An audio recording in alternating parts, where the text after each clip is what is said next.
Entschuldigen Sie bitte. Hallo. Hallo. Hallo. Hallo. Ist da jemand da? Ich bin jetzt da. An diesem wundervollen Mittwochabend zur Primetime, was darf man sonst außer Computerspielen? Haben wir in unserem Versaugerleben ja sowieso nichts anderes zum tun, dann spielen wir halt ein wenig Computer. Der ein wenig Computern, tut ein wenig auf den Gamepad umeinander, na Fralle tut er das, ja servus, grüß Gott beieinander, halt tritt, ich bin's, der Birger und... Ich weiß nicht. Geht das schon wieder los. Bier und Brotzeit steht bereit, los geht's. Hoppala, Herr Meier, vergesst für den Zückel. So, wie schaut's aus, meine sehr verehrten Damen und Herren? Meine sehr verehrten, ich darf das nicht mehr so oft sagen. Warum erinnert mich noch keiner daran, dass ich das nicht mehr sagen darf? Kriminalfeier. Habe die Ehre miteinander an den Herrn Müller, an den Herrn Krauser, an den Strax, an den Jonas, an den Robbie, an den Yannick, an den Keiner, an den Litrix, an den Mobile Game Fanboy, an den Red and Black Gamer, an den Feder, an den Sir Samalot, an den Alex, an den Horst LP, an den Fex und an den Herrn Oberlandler Geibüffi, schon wieder vergesst, ich will den Zwickelbürger, Schädi wieder zum Singen, merci, lange nicht mehr gesehen haben, ich war Monate nicht da, Wochen, nach Dekaden, meine Damen und Herren, Dekaden, ich darf nicht mehr meine Damen und Herren sagen. Komm mir das jetzt jemand endlich einmal bitte sagen, halt dein Maul mit deinem scheiß Damen und Herren Dreck. Kann das aber jemand machen, bitte jetzt. Weißt du was? Wir haben beieinander. Leute, wir haben beieinander. Habt ihr Bock? Was ist denn los mit dir? Herr Weidinger, geht das schon wieder los? Mr. Weidinger, Weidinger. Vergeht's gut für deine Mitgliedschaft beim Vollbier-Squad. Vergeht's gut, merci, lieber Chat, ihr wisst, was das heißt. Ein Habitritt in den Chat für den Mr. Weidinger. So, wen haben wir hier irgendjemand versprochen, dass ihn grüßt? Herr Gärtler, Special Greets, Bitch. An der Stelle. So, wen haben wir noch so? Den Dremel, Grüezi Flo, vergeht's für den Euro. Du lässt euch einen Euro da ohne Nachricht, wo es nichts zum Lesen gibt. Verwirrt mich irgendwie, aber vergeht's gut. Herr Gerwi, Herr Blaze HD, Herr Herkules offiziell, Herr Dremel, Herr Forschingbauer, Herr Alex, Birger, von dir deine erst Boros das auf. Pfui Teufel. Graust den dir vor gar nichts, sag. Graust den dir vor gar nichts. Ich sehe heute übrigens schon wieder nicht, wie viele Leute das zuschauen. Das nervt mich ein bisschen. Das nervt mich. Warum geht das jetzt vor mir nicht mehr? Jetzt ist es 1,5 Jahre lang gegangen. Ach, Alter. Rauscher! Schmeiß die Fufis durch den... Schmeiß die Fofis durch den CLU. E-Stream. Durch den CLU Stream. Herr Rauscher! Ich weiß nicht, wie oft ich das noch sagen soll, aber das, was soll denn das? Was soll... Herr Rauscher! Herr Alpha! Ohne Scheiß! Oh, ich bin doch gar nicht mal... Was ist denn das? Das ist ein Stundenlohn von 40.000 Euro! Was soll denn das? Herr Leid, ohne Scheiße, komm mir nicht mehr schon anständig bedankt bei irgendjemandem. Herr Random Tobi, vergeht's für deine Mitgliedschaft im Vollbier-Squad. Einmal in den Chat, habe Random Tobi. Herr Rauscher, 50er ist krass und du weißt es, deswegen mag ich ja gar nichts sagen. Zieh ein bisschen zurück, weil ich weiß auch nicht, was ich sonst tun soll. Ich weiß doch auch nicht. Herr Random Tobi, vergeht's für deine Mitgliedschaft. Herr Oliver Alpha, vergeht's für deinen Zückel. Das waren sauber 2 Texte, ich kann nichts lesen. Es tut mir auch irgendwo leid. Was ist denn dies? Herr Geilbuffet, statt Damen und Herren, sagt Buben und Madeln. Buben und Madeln. Also ich weiß, der Birger. So, was der haben wir heute? Herr Rillstätter, vergeht's für 4 Euro. Servus. Der Rillstätter ist back again nach der Montag-Visage-Katastrophe. Zu der mir hätte ich gerne was sagen. Mr. Feuerwehr, Feu! Schnackselt und Zückel, vergeht's gut, ich kann's aber nicht lesen. Servus, bin auch wieder am Start. Habe die Ehre. Welcome back. So, ich hoffe, jeder von euch, oder die meisten von euch werden wahrscheinlich... Jetzt Fintus Quadra Stil. Servus, Servus, Gustav und Prost. Da kommen wir sogar zurück, Gustav. Vergelt's Gott. So, ich hoffe, dass die Musik jetzt laut ist. Ich höre nämlich fast keinen Sound. Herr Weber! Es ist jedes Mal dasselbe. Es ist jeden zweiten Tag dasselbe. Das hört einfach nicht auf. Herr Weber! Vergelt's Gott für deine Vollbier-Squad-Mitgliedschaft. Herr Bieber, Herr Bieber, Herr Bieber, Herr Bieber, Herr Bieber, Herr Bieber hier, Herr Bieber da. Holy shit. Nochmal. Ab in den Chat. Habe dritt, Herr Weber. Bitte, danke. So. Wir gehen was verzeihen. Wo sind wir? So. Wie sei... Mein Gott, sie fix jetzt. Herr Kloster! Habe ich dritte Kloster, Brüder sind auch wieder da. Ah, ich erinnere mich. Vergeht's gut. Und jetzt gibt's einmal kurz ruhig, ich was erzählen. Vergeht's gut für den Zwickel. So, aufgepasst, Freunde der Sonne. Visage. Montag. Was ist denn los mit dir? Mr. Hubi, vergeht's gut für deine Mitgliedschaft im Vollbier-Squad. Ab in den Chat. Bier gibt! Meinst du, ob es ein Bier gibt? Out am Start. Beruhigende Musik. Ja, ich bin mir nicht sicher, ob es so beruhigend ist. Weiß ich noch nicht. Ich möchte so gerne was verzeihen, aber ich darf nicht. Deswegen schalte ich jetzt dann nochmal schnell, bevor wir anfangen, 2 Minuten vorher die scheiß Donations aus. Was ist denn los mit dir? Wieso? Ich tue doch noch gar nichts! Mr. Kevin, dass du überhaupt so nicht traust. Und auch noch ich beim Schreibst. Respekt. Balls of Steel. Und merci für deine Vollbier-Squad-Mitgliedschaft. Sehende Leute können wir alle brauchen. So. Was wollt ihr jetzt verzeihen? Visage. Ich darf nichts verzeihen. Wisst ihr was? Ich sitze mir jetzt einfach hier und schaue. Was ist denn los mit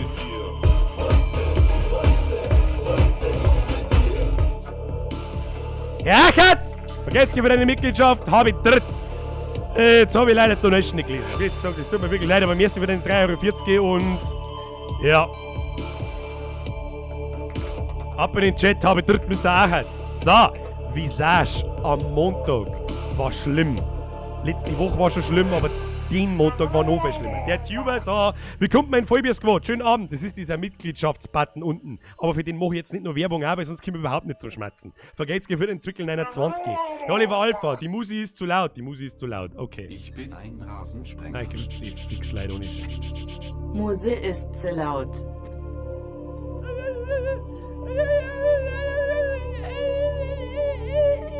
Wo kommen in dem Spätmusi stehen? Oh, hier, Gesamtlautstärke. Machst du mal, ja, was ist jetzt da? Machst du mal 75. Musiklautstärke 50. Besser. Ist es besser so? Ist das was? Warum ruckelt jetzt das Beutel? Ich weiß es nicht. Jetzt habe ich mir gerade quasi einen neuen PC geleistet. Jetzt ruckelt das Beutel. Möchtest du mich verarschen? So, ich möchte gerne was verzeihen. Meine sehr verehrten Damen, Burm und Mädeln. Wir spielen heute was anderes. Nämlich einmal was Bunts. Versteht's mich? Habt ihr Visage mitgekriegt am Montag? Ich sage euch ganz ehrlich, ich glaube, ich habe immer noch leicht erhöhten Puls und bin leicht tablettensüchtig. Bin mir nicht sicher, aber ich glaube ja. Deswegen habe ich heute was auspackelt, nämlich Subnautica, Apachenzipfel. Hey Bürger, meine Hose ist oben noch ganz der Schüssen vom Montag. Ja, das versuche ich gerade zu erklären. Vergeht's für den Zückel. So, jetzt ist einmal kurze Ruhe da. Deswegen habe ich gedacht, hey, weißt du was? Heute packelt einmal ein bisschen was Gemütliches aus. Ja? Ein bisschen was Gemütliches und ein bisschen was Buntes und einfach einmal was, keine Ahnung, da wo ich sage, weißt du was, da muss man nicht den ganzen Tag umeinander blären wie ein total Narrischer. Da kann man sich einmal hersitzen und kann sagen, nee, wo? Ja, da lernt man sich halt heute einmal zurück. Schreit der Narrische in den Kasten da links unten dann später nicht umeinander wie ein total Behinderter. Und ja, was soll ich jetzt da sagen? Ja, muss ich mir wieder ein bisschen erholen von dem Schock. Also Visage, um das kurz zu machen, Visage ist schon gescheit geil gewesen. Ich habe schon Face-Spiele gespielt, aber Visage war das beste und schlimmste Horrorspiel seit ewig. So ein bisschen hätte ich mir gewünscht, dass ich da schon ein VR-Brain gehabt hätte. Also ich hab jetzt auch noch keine, aber ich hab eventuell vor mir eine zum Kaufen. Wenn, wie soll ich sagen, die nächsten Visage-Kapitel kommen. Ja, das ist genauso ein Early Access-Spiel wie das Subnautica, was wir jetzt spielen. Und wir spielen weiter, wenn es soweit ist. Okay? Birgit! Meinst du, dass es ein Bier gibt? Ja, gerade gibt es eine halbe. Meine Emojis nimmt der nicht. Arschloch. Ja, weiß ich nicht. Also, es ist ein bisschen ein Spam-Filter in die Donations drin, damit es nicht wieder total eskaliert, so wie es am Anfang war. Aber irgendwie eskaliert es ja trotzdem jetzt mal, egal was ich tue. Ist ja wurscht. Ja, und heute. Ach, Kim Leid. Wake, vergesst für den Zwickel, habe dritt Euro deinen Stundenlohn, möchte ich auch gerne haben. PS 59 Leute sind anwesend. Nicht Vieh sein und Servus, Herr Strobel. Servus, Herr Strobel, vergeht's gut für den 10er an den Herrn Fintus Quaner Stil. Und weißt du wie es ist. So. Wo haben wir jetzt stehen geblieben? Ja, was ist Subnautica? Subnautica ist ein Survival Sandbox, Aufbau, Sammelspiel, wie wir das wie Sand am Meer haben. Ja? Diese Spiele gibt es wie Sand am Meer. Ich weiß jetzt zwar kein einziges anderes Beispiel, aber das Spielprinzip gibt es hunderte Male, aber nicht unter Wasser. Ne? Ich habe das normale Subnautica eine Zeit gespielt, aber das ist erstens schon ewig her und das war gar nicht so lang. Und jetzt ist vor kurzem ein neues rausgekommen, ein Ableger davon, der heißt eben Subnautica Below Zero. Und genau, das wollte ich jetzt gerade vorschlagen, Herr Tannenbauer. 10 Minuten haben überschritten. So machen wir es jetzt mal. Wir treffen uns jetzt erst mit 10 Minuten zum Blätschmerz. Und dann fangen wir an. Und weißt du was? Bevor ich euch den ganzen Tag irgendeinen Gaudi-Zeug verzeihe, probieren wir es doch einfach aus. Ja? Dann werden wir schon herausfinden, ob es was ist, ob es was kann oder. Da der René schreibt gerade, das ist wie Ark. Ja, Ark ist zum Beispiel selbe Spielprinzip, auf gut Deutsch gesagt. So, schaut mir da jetzt einfach mal um. Bayern Biker habe ich jeden Montag was zum Einscheißen. Ja, wem sagst du das? Keine Ahnung. Meine Alte wascht meine Hosen alle noch. Die steht jetzt gerade im Bad drin und wascht meine 44 Unterhosen, die man heimlich unterm Tisch der Unterhosenwichtel angezogen hat. Übrigens muss ich da schon wieder das glaube ich so ein Pinguin dastehen oder so. Ja, ist ja wurscht. So, neues Spiel starten. Überleben, strande auf einem gefährlichen fremden Planeten, nutze Rohstoffe und bekämpfe Hunger und Durst, um zu überleben. Ich glaube, das ist unser Spielmodus. Freies Spiel, wir überleben, aber ohne Hunger oder Durst. Ohne Hunger, ohne Durst, da bist du auch Depp. Hardcore spielen wir mit Sicherheit nicht, weil wenn ich einmal stirb, können wir von vorne fangen, dann kannst du ja schießen gehen. Und der Kreativmodus, baue alles ohne Einschränkungen, Sauerstoff, Nahrung, Wasserdruck, Geschichte und Tod sind deaktiviert. Das ist ja nur noch langweilig. Da drückt man mehr auf Überleben und dann schauen wir einfach einmal, was passiert. Okay? Machen wir das so? Machen wir das so. Ja, ich mag diese Umgebungen, ja, allein diese Artworks, die haben schon so farbenfroh. Herr Weidinger! Stimmt du heute auch wieder so ein blöde Fettfotzen? Sind du heute auch wieder so ein blöde Fettfotzen, daher WIA am Montag. Weil dann da de Mai Couch na dementsprechend Odeka, da sind wir an Bimbus nicht wieder Aren. Ein Spritzschutz. So. Wichtig ist natürlich, Space leider Gottes auf Englisch. Ja, Texte sind auf Deutsch, aber wie soll ich sagen, der Ton und der Sound ist auf Englisch. So, haben wir es jetzt. Mr. Sprockchick, Mr. Feuerwehr-Ranjol, ich kann doch nichts lesen. Vergeht's gut für deine 3 Euro, vergeht's gut für den Zwickel 29. So, weiter mit beliebiger Taste. Wo ist die Beliebig-Taste? Other Worlds Entertainment presents Telefon!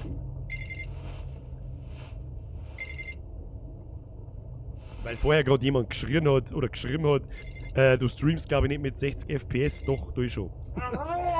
Ist ja gut jetzt, sehr kühl, servus, habe die Ehre, vergessen für den Zwickel. Drücke Tab, um den PDA zu öffnen oder zu schließen. Tab, gut gemacht, weil leck, wir haben brutal spät durchgespielt, ich bin raus, habe die Ehre.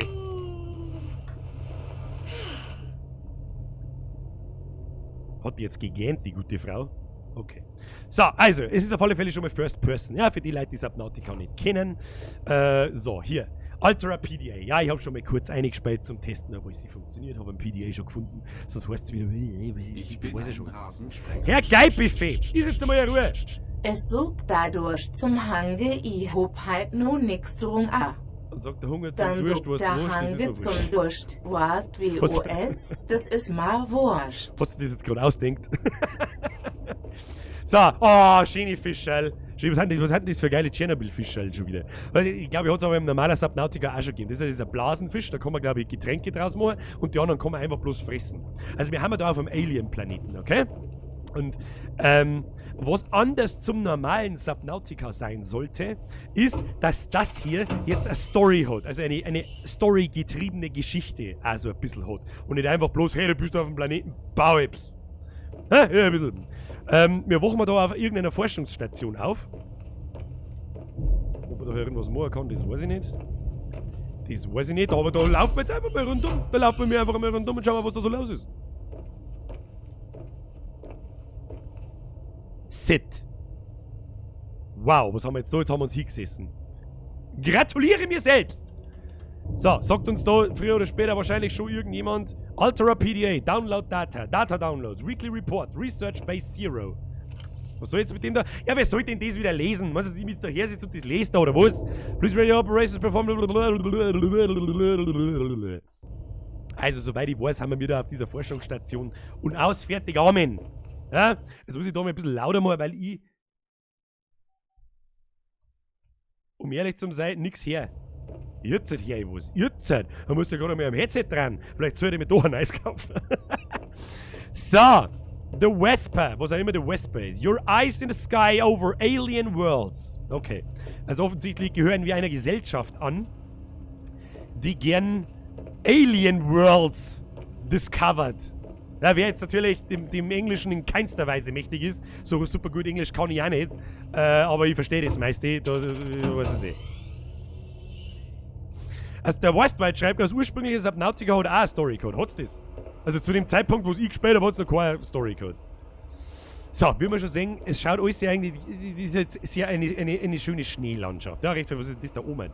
So haben diese Alien-Bauten. Station Zero, this is Vesper. Come in. Hi, Sam. Hi, Sam! Jeffries up at the research site. Ah, Okay, I'll check Kontakt it out. verloren. Understood? You know, the formal bit's cute, but we've shared a room. Would it kill your career to act like we'd met before? Robin, you know these conversations are monitored. I don't care who knows it's cute. I've been here 2 weeks, we've hardly spoken. Because you went straight to the planet. Find Jeffries, chat later. Yes, Mom. Yes, Mom! Das ist aber ein sehr krass britischer Dialekt. Kruzifix, Alter. Oder was war denn das für ein Dialekt? War das? Ich hätte jetzt gesagt, das war Great Britain. Great Britain, bitch! So, dann müssen wir Jeffrey finden. Was weiß ich, wo der scheiß Jeffrey ist? Bin ich in einem Jeffrey sei scheiß, weiß ich nicht. Eine wieder da draußen ist eiskalt. Oh. Da schau ich. Zwar keine Ahnung, was das soll. Cargo Room. Vielleicht gibt's da Loot. Loot! Gib mal Loot! Gibt's da Loot? Wo gibt's Loot? Da hat er da noch Tasklist. Das interessiert mich nicht, eine Tasklist. Ja, braucht man fürs neue Headset. Gibt's eine Ruhe jetzt mit einem scheiß Headset. Ich kauf mir kein neues Headset. Da kann man nichts machen. Weißt du was? Da unten ist ein Eissee. Da springen wir rein. Ich bin ein Rasen. Mr. Dishonoring Pump, habe die Ihre Bürger Schatzi, ich bin wieder da. Neues Headset. Was? Arschlag?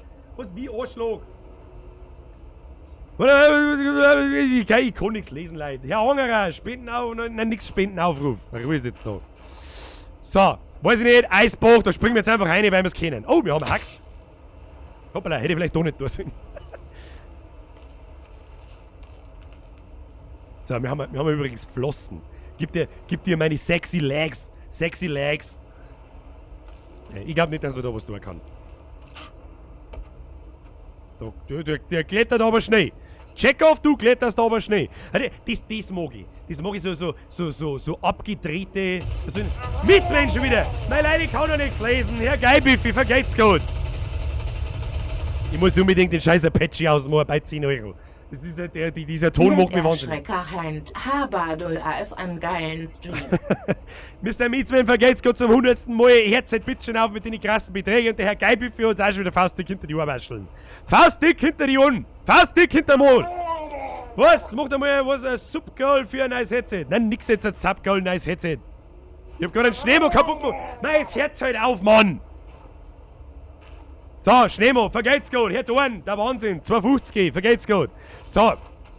Ich hab keine Ahnung, wo wir hin müssen, aber da hinten in den Bergen in den Schlitz schaut's gut aus. Da laufen wir jetzt einmal. Wir müssen mal einen Joffrey finden. Ja? Ich weiß, aus sicherer Quelle weiß ich, der Joffrey ist ein totaler Volldepp und der hat sich halt wieder verlaufen. So. Was ich eigentlich sagen wollte, ist, ich stehe auf diese abgedrehten, wie soll ich sagen, Designs von diesen Viechern und von dieser Landschaft und von den. Magst du mich rüberlassen? Kannst du was? Na, da gehen wir lieber nicht hin.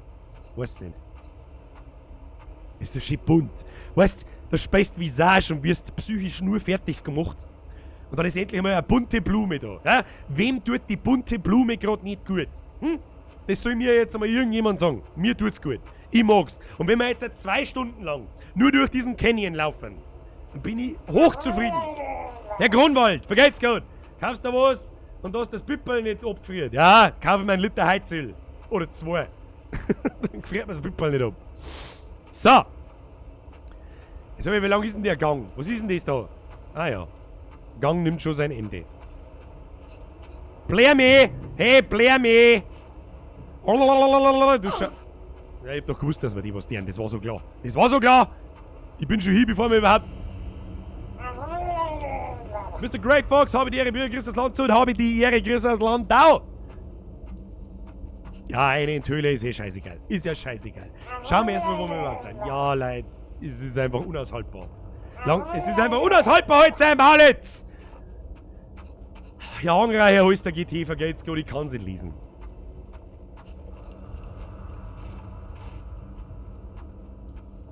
Okay, jetzt wird's. Ich bin ein Rasensprenger. Griers aus Mainburg. Die mach mal jetzt zum Zuschauen Augustel auf. Mr. Blaze, vergeht's gut. Servus, Hast du die Leute schon wieder? Der Straße. Ja, wir sehen. Ja, die kennen das, ist gut, dass die nicht kennen. Vielleicht haben dann einmal, ist dann einmal 2 Minuten Ruhe. Fix Mari. Und für die Leute, die alle schreiben, wieso kein Visage, weil wir mit Visage fertig sind. So. Fürs Erste zumindest. So, ich weiß nicht, wo wir da sind, aber wir rennen einfach blind rein, weil es wurscht ist. Alien facility access denied. Further efforts will be denied forcefully. How do you know my name? I come in peace. Sam, the building just powered up. Was ist das It spoke to me. Ernsthaft Are you oder was? safe? It's never done that before. I'm fine. No sign of Jeffries. I've got an electrical Im Ernst jetzt, storm oder of was? sensors. Ich Moment bin einmal. ein Rasensprenger. Ja, wie für einen Liter Heizöl, dass der Zipfen aufhört. Da krieg ich aber 5 Liter Heizöl. das Weil, wieso ruckelt das? Ich weiß nicht, was da los ist. Vergeht's Gott, Leute, ist gut jetzt. Ohne Scheiß, ich kann keine Sekunden nicht was verzeihen, weil es nicht aufhört. Ich muss mir das nächste Mal. Es schaut aus wie 15 FPS. Im Ernst jetzt, oder was? Lass mich jetzt mal schnell schauen. Vielleicht liegt es mit an der neuen Rendering-Methode. Leute, dann muss ich ganz kurz einmal den Stream restarten. Wie der man das jetzt hat? Mei, Leute, ohne Scheiße anders da. Der Greenscreen ist ein wenig verrückt, das weiß ich schon. Den habe ich letztes Mal nämlich auch aufgehaxt. Vergeht's gut für den Zwickel 69, warum auch immer ein Zwickel 69. So, wie machen wir das jetzt? Qualitäts-Rendering-Methode, schieß mich tot. Tja, du dann, wenn das unflüssig ist, dann muss ich die Einstellungen gerade mal kurz zusetzen. Ich bin in genau 20 Sekunden wieder da. Das machen wir jetzt folgendermaßen. Streaming stoppen, Streaming starten. In 10 Sekunden bin ich wieder da. Bis gleich, Leute. So, ich habe keine Ahnung, ob YouTube das jetzt realisiert. Herr Anger, habe ich dir was gutes Isolierklebeband fürs gute Headset. Vergeht's gut. Ich habe keine Ahnung, ob das jetzt nicht anständig funktioniert da. Ja? Also bei mir auf dem Nebenmonitor ruckelt auf alle Fälle nichts mehr. Ja, das werden wir jetzt einmal, das werdet ihr mir dann schon sagen. Bin ich wieder da? Bei mir ruckelt es kein Stück. Nix laggt. Ja, dann weiß ich es aber auch nicht.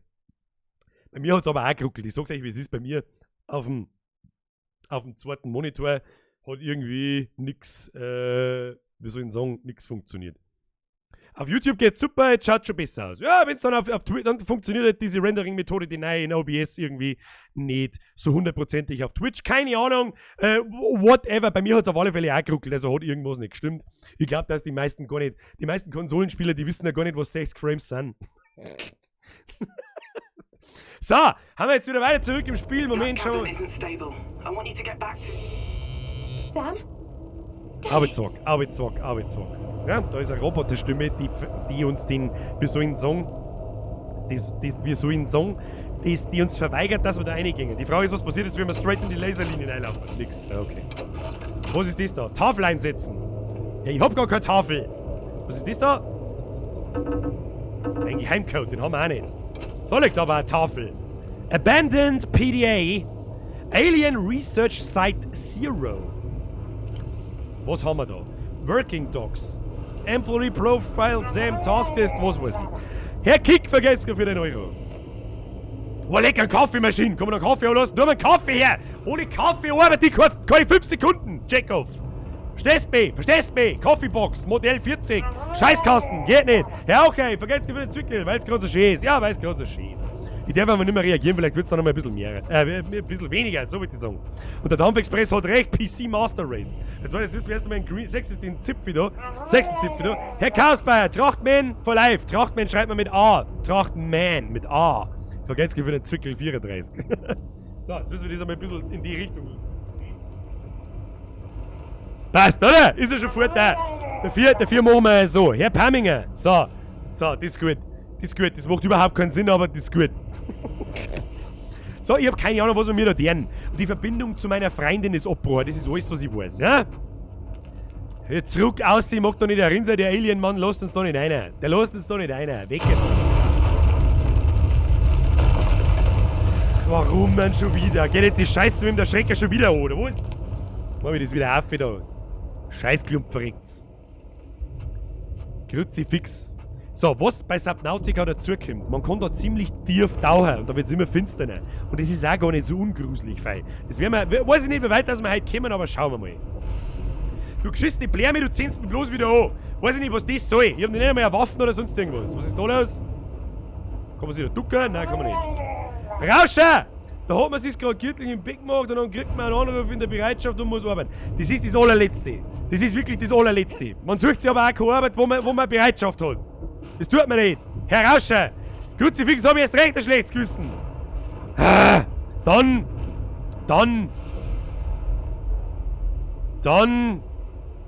Dann so viel Spaß in deiner Arbeit, wie es noch gerade irgendwie geht. Ich weiß nicht, wie ich anders sagen soll. Und vergelt's gerade fürs Vorbeischauen und für alles, du weißt das eh, was es ist. So, wir laufen jetzt da einfach einmal. Wir haben ja keine Ahnung, wo wir hinlaufen, wie immer. Also, das ist eine große Schwachstelle von sehr vielen Spielen, dass da einfach nichts gesagt wird. Ja? Und kein Mensch hat Bock, die scheiß PDAs zum Lesen. Seid's doch ehrlich. Wir laufen einfach. Du, wir laufen ein wenig. Die Umgebung gefällt mir. Das muss man die Leute lassen. Schöne Epileptiker-Farben. Das ist was Gutes. Das ist was Gutes.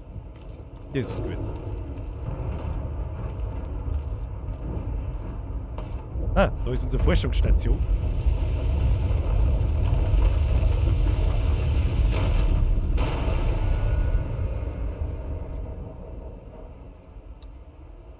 Ja, schaut so aus, als wäre das unsere Forschungsstation gewesen. Da ist gerade eine Lawine drüber gerollt. Ja, also ich verstehe schon, wir stranden jetzt quasi ähnlich wie in seinem Namen. Herr Buschmann hat eben ganz gewinnt entwickelt. Cooler Name, Buschmann hat eh. Okay, jetzt wird's interessant. Jetzt haben wir quasi unter Wasser. Jetzt haben wir quasi unter Wasser. Herr Buschmann, ich bin mir nicht ganz sicher. Ich glaube, wenn man andere Leute fragt, cool, oder? Dann ist, glaube ich, vielleicht gar nicht so cool. Aber was weiß ich schon. So, wir können umeinander tauchen. Ist das schön? Was ist da so? Ich bin ein Rasensprenger. Ich bin Jinx, habe tritt aus der Steiermark. Habe DRRT aus der Scheanen Steiermark. Habe dere zurückvergessen für den 5er Special Greets nach Österreich. Special Greets an der Stelle einmal überhaupt an alle meine Lieblingsnachbarn. So, ja, unsere Treppen ist nicht mehr da, unsere Station ist auch nicht mehr da. Das schaut mir so, als müssten wir tauchen und weiter geht jetzt auch bloß da. Your environment. Ich bin ein Rasensprenger. Hashtag Augustina zwinkerndes Gesicht. Hashtag Merci zwinkerndes Gesicht. So. Replenish Oxygen from Plant. Ah, da kann man quasi sagen. Ja, was ihr natürlich jetzt gerade, das ist ein bisschen dumm. Das ist jetzt natürlich ein bisschen dumm. Ihr seht ja mein Luftdings gar nicht. Und das habe ich nicht bedacht. Das ist natürlich scheiße. Das werden wir jetzt, ja, unter Wasser werden wir das vielleicht nicht richten, weil sonst das Stück da einfach. So, tauchen. Leute, wir müssen tauchen. Tauch. Los geht's. Tauchen. Los geht's. Tauchen. Auftauchen, weil sonst das Stück mehr. Das seht ihr bloß nicht. Ja, das werden wir jetzt gleich einmal richten müssen. Wie wir das richten, weiß ich noch nicht. Aber da spiegelt man jetzt einfach umeinander. Ich habe keine Ahnung, was hingeht, aber da schaut es mich gut an. Ah, da schaut es mich gut an. Open World. Schöne Fischerl. Oh, schöne Fischerl. Ja, die kann man natürlich nehmen. Ja, New Creature Discovered. Und mein PDA ist übrigens im Emergency-Modus. Alter, wie schaut's da an der Oberfläche aus? Da läuft was rum. Da läuft was rum. Und da leicht was. Aber wie schön das ausschaut. Gib's da, wie schön das ausschaut. So was mag ich. Das gefällt mir gut. Das gefällt mir wirklich gut. Das ist einmal eine schöne Abwechslung. Das ist einmal eine schöne Abwechslung zu Visage. Das tut mir richtig gut im Herzl drin. Das ist wirklich, also das tut wirklich gut. Jetzt schauen wir uns einmal die Pinguine an. Robin, come in. Oh, I copy. unser I'm Freund. out in open water. I'm out in Stay open where you water. are. I'm sending a rescue shuttle. No, I'm rescue okay. I just need shelter. Rescue Shuttle. Fine, I'm sending a temporary habitat instead. Look up. Thank you, Oh. Sam. Call me when you get there. Da schau ich. Da ist ein Raumschiff. Wieso fliegt denn einfach mit dem Raumschiff runter und holt mich? Ich weiß es nicht, aber ich bin auch kein Alien-Forscher. Keine Ahnung. So, wo haben wir da? Oh, da ist ein Fischl gesprungen, hast du gesehen? Fischl. Schöne Fischl. So, was haben wir? Oh, da.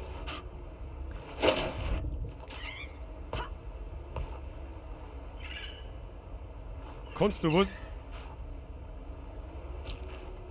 Da, ich hab den Fischi geworfen.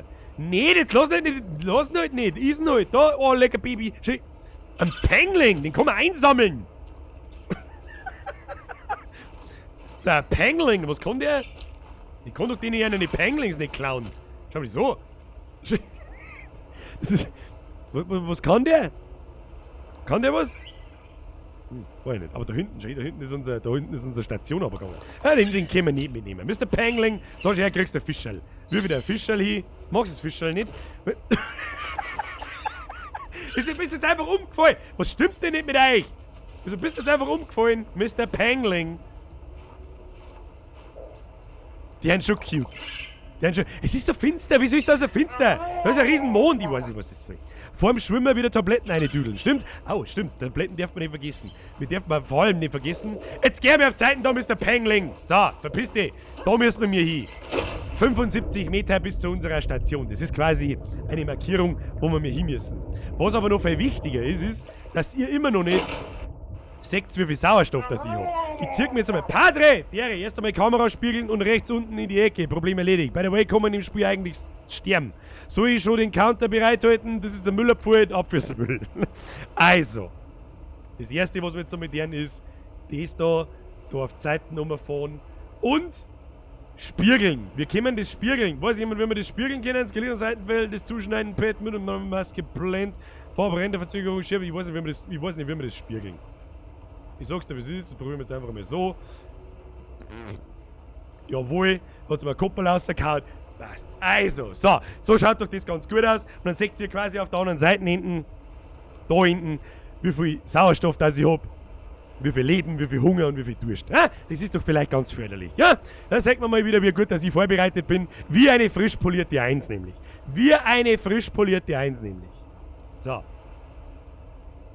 Der Hupak ist wieder einer von den Kandidaten. Aber ehrlich gesagt, Visage war spannender. Das ist mir auch klar. Aber ich hab nicht vor, mit 35 Jahren im Herzinfarkt zum Sterben. Deswegen chillen wir heute mal ein bisschen unsere Basics. Es hilft ja sowieso nicht. So, wo ist jetzt unsere Station? Orbitauer, ab in die Station. Schauen wir erstmal, was wir tun müssen. Da mag ich rein. Es ist jetzt nicht die größte... Fiber Mesh. New Blueprint acquired. Das war's quasi. Sam, I'm at the habitat. Schreib mir Anywhere nicht, on wieso. Jeffries? Nothing yet. Der schreibt And mir the wieso. facility? Schreib mir wieso. It said my name. I need to know why. Ja toll, jetzt kann ich Donations gar nicht mehr lesen. Make something to eat. Get equipped. I'll have answers by then. Vielleicht schaut das gar nicht. Will do. Für den besten Tabletten, ich weiß nicht, was man sagen möchte. So, wieder haben wir nicht aufgepasst, was wir tun müssen, aber ist ja wurscht. Start here. Retreat to safe environment. Das heißt quasi, wir müssen uns erstmal in Sicherheit bringen. Da sind wir. Administer First Aid if required. Das heißt quasi, wir sollten uns First Aid einschmeißen, wenn es nötig ist. Oder was heißt denn Administer? Weiß jemand, was Administer heißt? Ich weiß nicht. Retrieve emergency supplies if available. Survey the environment for threats and resources. Find or construct a reliable habitat. Construct necessary survival equipment using the habitat's fabricator. Locate other survivors using line of sight or the radio. Maintain physical or physiological health until rescue. Tja, und da ist schon unsere Aufgabe, wir müssen mal Sachen bauen. Was ist denn los mit dir? Herr Löffler! Mr. Löffler, ich muss jetzt da einmal da ummarschieren. Das machen wir jetzt einmal da her. So, und das andere machen wir auch da her. Herr Löffler, vergesst gut für deine Mitgliedschaft. Und willkommen im Vollbier Squad. Einmal in den Chat bitte ein Habitat, Herr Löffler. So, Administer heißt, der Kali oder die Kali ist da am Start. Was heißt Administer verabreichen? Okay, haben wir wieder was gelernt. Ein bisschen Englischunterricht beim Bier, gell? Schaut auch nicht, ihr könnt eine Leute erzählen, da lernst du gar noch was. So, jetzt müssen wir uns erst einmal umschauen, was da so los ist, okay? Im Fabrikator können wir Sachen bauen. Zum Beispiel Ressourcen. Was haben wir da? Grundmaterialien, Fiber Mesh, Strong Natural Fiber, Comfy. Was kann jemand sagen mir, was Comfy heißt? Kann ich nicht sagen. Ich kann es gerade nicht übersetzen. So, was ist. Silicone Rubber, Synthetic Silicone-Based Rubber. Das ist quasi Gummi. Das Bürger auch anschauen, wenn er beim Stream schläft. Verstehe, ich weiß nicht warum, aber danke für eure Loyalität. Was haben wir da? Glas können wir produzieren. Dann können wir Elektronik produzieren, Kupferdraht und Batterien. Wir können Nahrung produzieren, gekochte Nahrung. Einen gekochten Reiffisch ist niemals die Fühle. Das wird schon, der Hinweis ist mit Sicherheit nicht so gaudi dabei.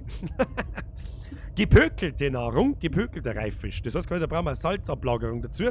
Und dann wäre halt wahrscheinlich, gibt es ein Ablaufdatum vielleicht oder was weiß ich. Ist ja wurscht. Was haben wir noch? Persönliches. Ausrüstung. Und das ist das Allerwichtigste. Wir können noch nicht recht lang unter Wasser bleiben. Ne? So 45 Sekunden. Steht auf der anderen Seite hinten. Dazu braucht man eine Tauchflasche. Und die erste ist die Standard-Tauchflasche. Dazu braucht man Titan und so ein Fiber Mesh. Fiber Mesh haben wir da oben gesehen. Bauen wir uns aufs Creepvine Sample. Aus 2 Stück. Gut. Was können wir noch bauen? Schwimmflossen. Haben wir wahrscheinlich ein bisschen schneller. Das passt auch. Und ein First Aid Kit. Brauchen wir auch Fiber Mesh.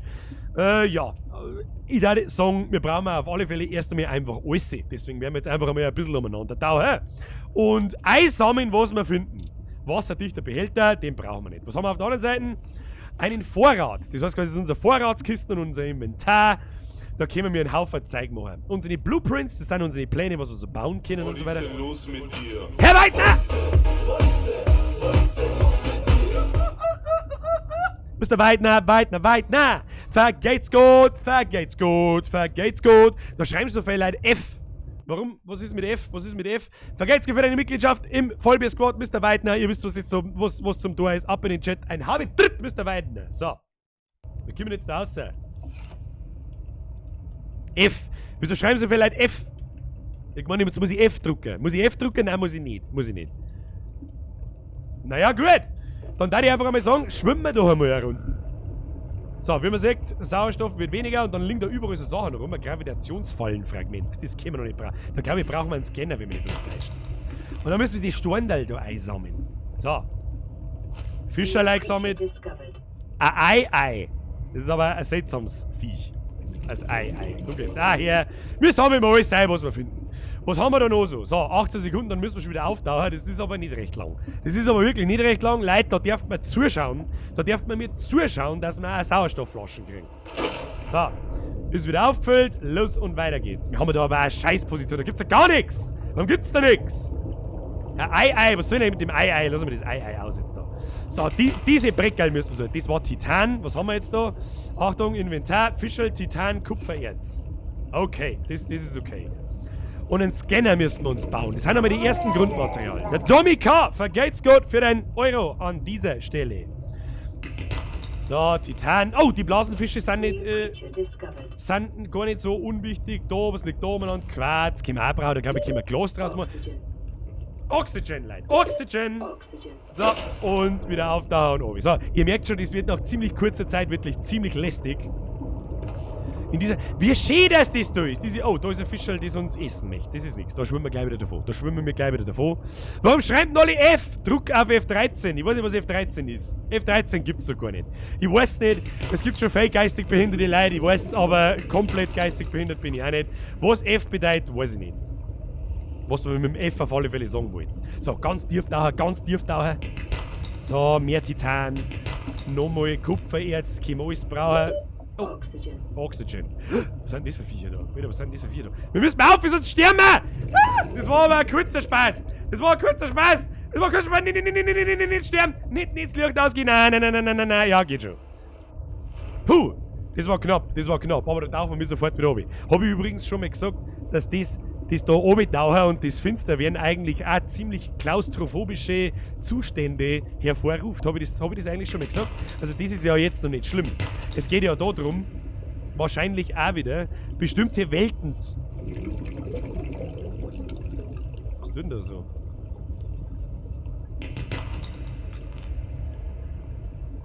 Was tut denn da so komisch?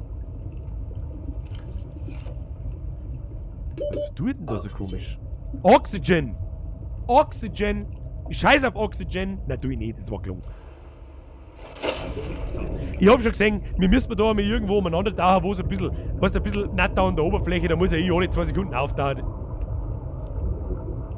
Was tut denn da so? Schwör's dir, wenn ich da wieder von irgendeinem Todesviech angegriffen werde, kriege ich einen Vogel. Das ist echt schon klar. Was ist das da? Okay, irgendwelche Konstrukte. So, wir haben einfach einmal Fett am Ei sammeln. Das ist einmal das Erste, was wir tun. Wir sammeln mal erst einmal gemütlich Sachen. Das ist übrigens das, was ich gemeint habe. Ah, da ist alles so schön bunt und so schön. Schau mal die Oberfläche! Ja, das ist wirklich gut, dass die Warnung kommt. Die Warnung, wenn ich komme, dann wird man doch schon 40 Mal gestorben. Ich hätte schon 40 Mal ausgeschaltet, ich sag's dir, was es ist. Domika, ein Fotoapparat mit Blitz wäre da was. Nein! Hau bloß ab mit einem Fotoapparat. Ich mag nie wieder in meinem Leben ein scheiß Fotoapparat sehen. Da kannst du mich wirklich gern haben. Jetzt müssen wir erst mal schauen, was wir überhaupt haben. Wir haben ja schon einiges an Titan gesammelt. Was? Cloaky Intake recommended? Was ist denn ein Cloaky Intake? Weiß jemand, was ein Cloaky Intake ist? Ich weiß nicht, was ein Cloaky Intake ist. Ich sag mal, aber wir müssen mal langsam mal was essen. Vielleicht wollt ihr uns das damit sagen. Ich weiß nicht, was das heißen soll, aber ist ja wurscht. Das ist, der Bavarian Kiss schreibt, das ist ein Rechner, der sucht so laut. Der sucht bis daher. Was weiß ich nicht, was hast du für einen Rechner? Ein Atomkraftwerk. Was liegt denn da alles umeinander? Ein Seegleiterfragment, die müssen wir dann mit dem Scanner abscannen, dann können wir die Sachen nämlich nachbauen. Und dann haben wir da zickzack unterwegs und dann geht's richtig ab. Dann wird's eigentlich richtig, da bin ich gespannt, was sie sich einfallen haben lassen. So, unser Vorrat interessiert mich eigentlich erst einmal überhaupt nicht. Jetzt machen wir uns erst einmal was zum Essen. Einmal lecker Wasser. Wasser ist gut. Ein Wasser hat noch nie geschaut. Was haben wir da? Gekochter Reiffisch. Her mit dem Fisch. Her mit dem Fisch. Das ist doch was. Cured Ei, gepökelter Blasenfisch. Braucht man alles nicht. Was tun wir da? Einmal Wassereis auf, einmal das Fischerlis. Vitals, schieß mich tot, keine Ahnung, ist scheißegal. So, wir können auf alle Fälle Sachen bauen. Was können wir da bauen? Das Glas können wir bauen. Bauen wir da ein Stück Glas. Was können wir noch bauen? Kupferdraht, was müssen wir überhaupt bauen? Ein Scanner, da brauchen wir eine Batterie. Was braucht man für eine Batterie? Wo kann man überhaupt Batterien bauen? Da. Ribbon Plant. Wo kriegt man eine Ribbon Plant her?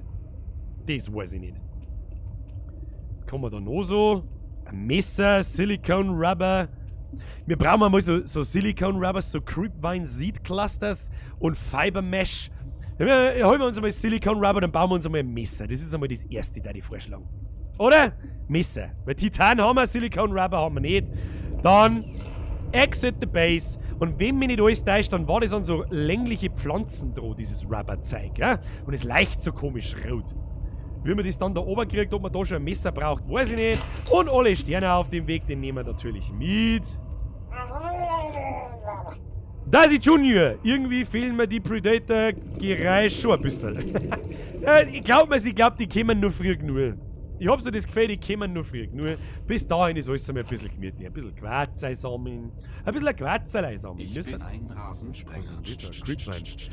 Mr. Gammon! Den Oranen-Cent kriegst du aus Tirol. Special Greets an meine geizigen Lieblingsnachbarn. Spaß, merci dir. Merci dir, ihr wisst gleich, 10er sind 2. Ich lass mir schon was eingehen. Weißt du, eurer Entwickler tut kein Mensch nicht weh. Aber die ganze Zeit mit den 10er und gewisse Leute, die mit 50er anschmeißen, das muss einfach nicht sein. Da liegt so schief ein Zeug umeinander. Ich quatsch, da brauchen wir uns gar nicht anstrengen. Aber wo ist so Silicone Rubber? Ribbon Plant wächst einfach nur auf dem Boden. Man muss ja vielleicht einmal einen Chat lesen. Ribbon Plant wächst einfach auf dem Boden. Das war einfach so ein... Was war denn das? War das gelbe Zeug da? Nein. Müssen wir schon wieder auftauchen. Also die Auftaucherei ist echt lästig. Wir dürfen echt zuschauen, dass wir so schnell wie möglich eine Gasflaschen kriegen. Okay?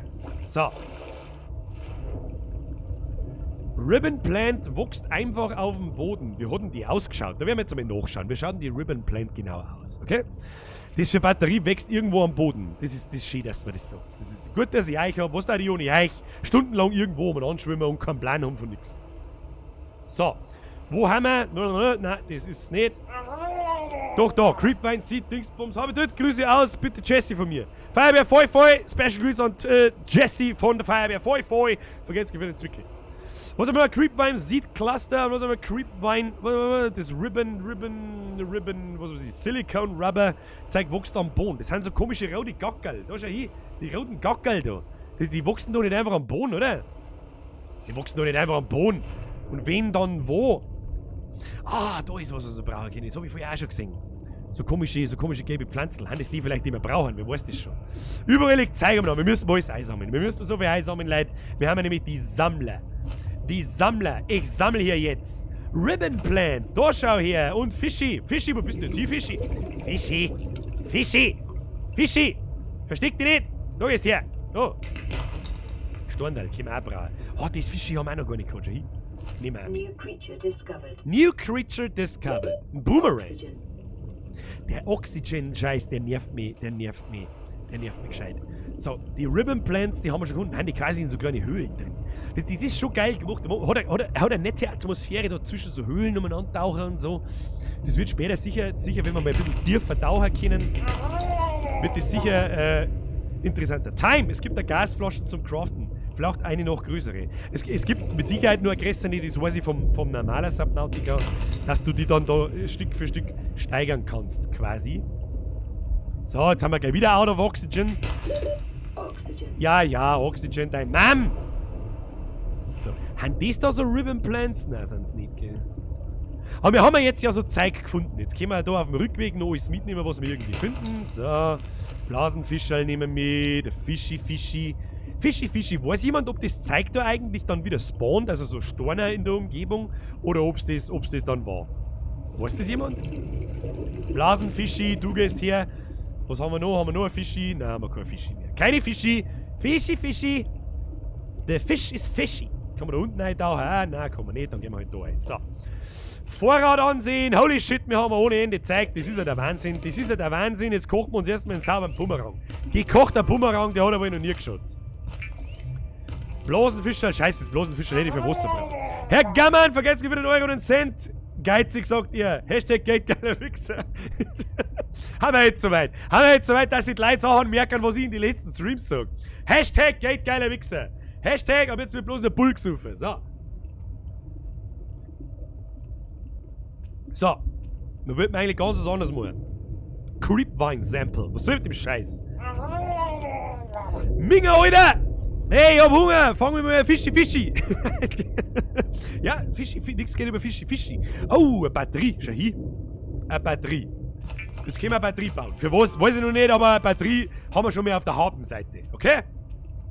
Dann können wir uns bauen. Oh, da können wir einen Scanner schon bauen. Da schau hier, können wir einen Scanner schon bauen. Scanner oder Taschenlampen? Weißt du was? Geschissen auf Taschenlampen. Ich hab genug von Taschenlampen, sag ich dir ganz ehrlich. Der Scanner, der ist wichtig. Location uploaded to PDA. Emergency Supply Robin, the boss wants a Cache. sit rep.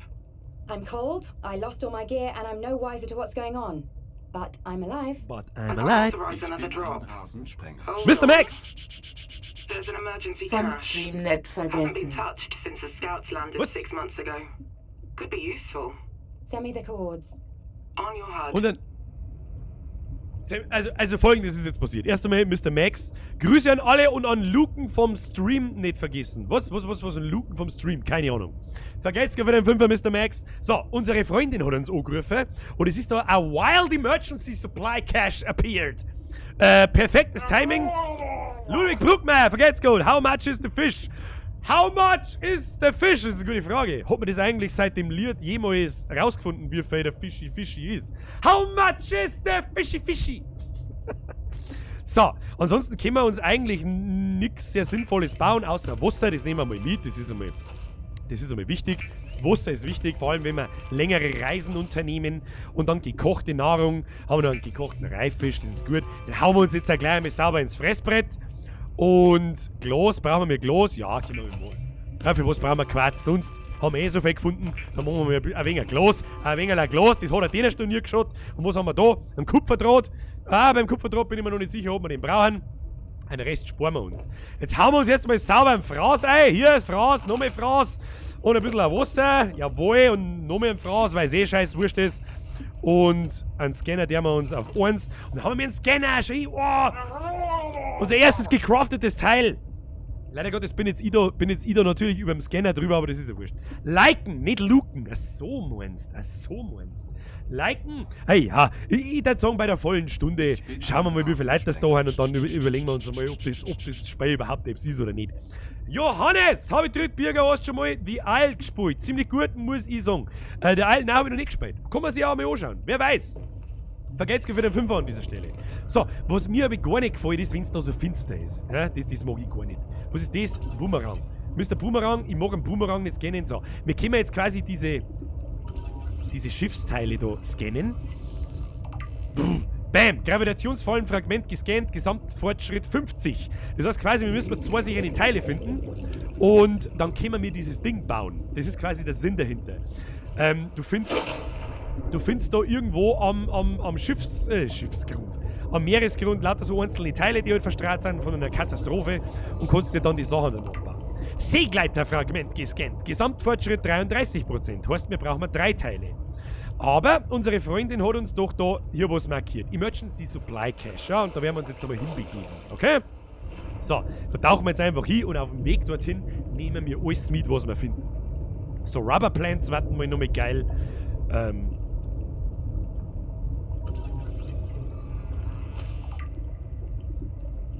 Fischi einsammeln. Fischi. Ja, da ist Quarz, liegt umeinander, wird Sau. Das nehmen wir alles mit. Das nehmen wir alles mit auf unserem Weg in Richtung dieses Signal Emergency Supply Cache. Wenn ich das jetzt übersetzen müsste, wie gesagt, ich bin auch nicht so wunderbar toll in Englisch, dann darf ich sagen, heißt das Notfall-Vorratsspeicher. Bitte korrigiert mich, falls ich falsch liege. Und wenn ich falsch liege, dann ist es mir auch wurscht. Mr. Kreuzbot, habe die Ehre. Grüß euch Leute, habe ich was verpasst? Kim gerade von der Hocken. Von der Hocken? So spät, Alter, was arbeitest denn du? Vergelt's für den Fünfer. Viel verpasst hast du nicht. Wir haben ein bisschen am Fischi. Da, ein paar Fischi. Ja, Fischi. Da hängt übrigens das rote Zeug. Habt ihr das gesehen? Kann man das rote Zeug da einfach einsammeln. It's a Creepvine.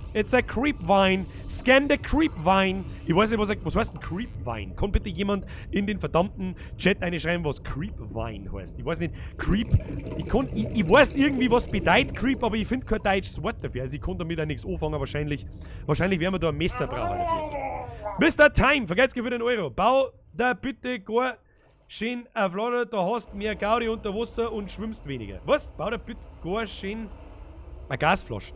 Ja, ich baue mir eine Gasflaschen. Das hätte ich vielleicht vorher da sein. Das tut mir wirklich leid. Was haben wir für...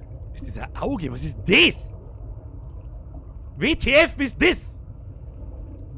Ein Titan Holefish. Ein titanischer Lochfisch. Er schaut aus wie ein Augen. Oder ein futuristischer Autoreifen. Was kann ich mit dem Tolles tun? Der schaut so nett aus, dem der mir nichts, lasst ihn in Ruhe. Das ist eine totale Frevelei, wenn wir dem was tun. So. Schauen wir mal schnell nach, was wir für Gasflaschen eigentlich brauchen. Okay? So, du gehst einmal her da. 2 mit Titan, Fiber Mesh. Was brauchen wir fürs Fiber Mesh? Da brauchen wir die Creepvine Sample. Dafür brauche ich ein Messer und fürs Messer brauche ich Silicone Rubber. Und für den Silicone Rubber brauche ich wieder diese Creepvine Seed Cluster. Hä? Das ist ja voll für den Arsch. Wie kann man die überschneiden? Wie kann man das machen? Kann mir das jemand sagen? Creep heißt, glaube ich, kriechen. Creep heißt kriechen. Heißt nicht Crawl kriechen? Bin mir nicht sicher. Ist jetzt aber, jetzt haben wir schon fast da. Ja? Vielleicht finden wir ja auf dem Weg. Oh, jetzt wird es schon gescheit finster, gell?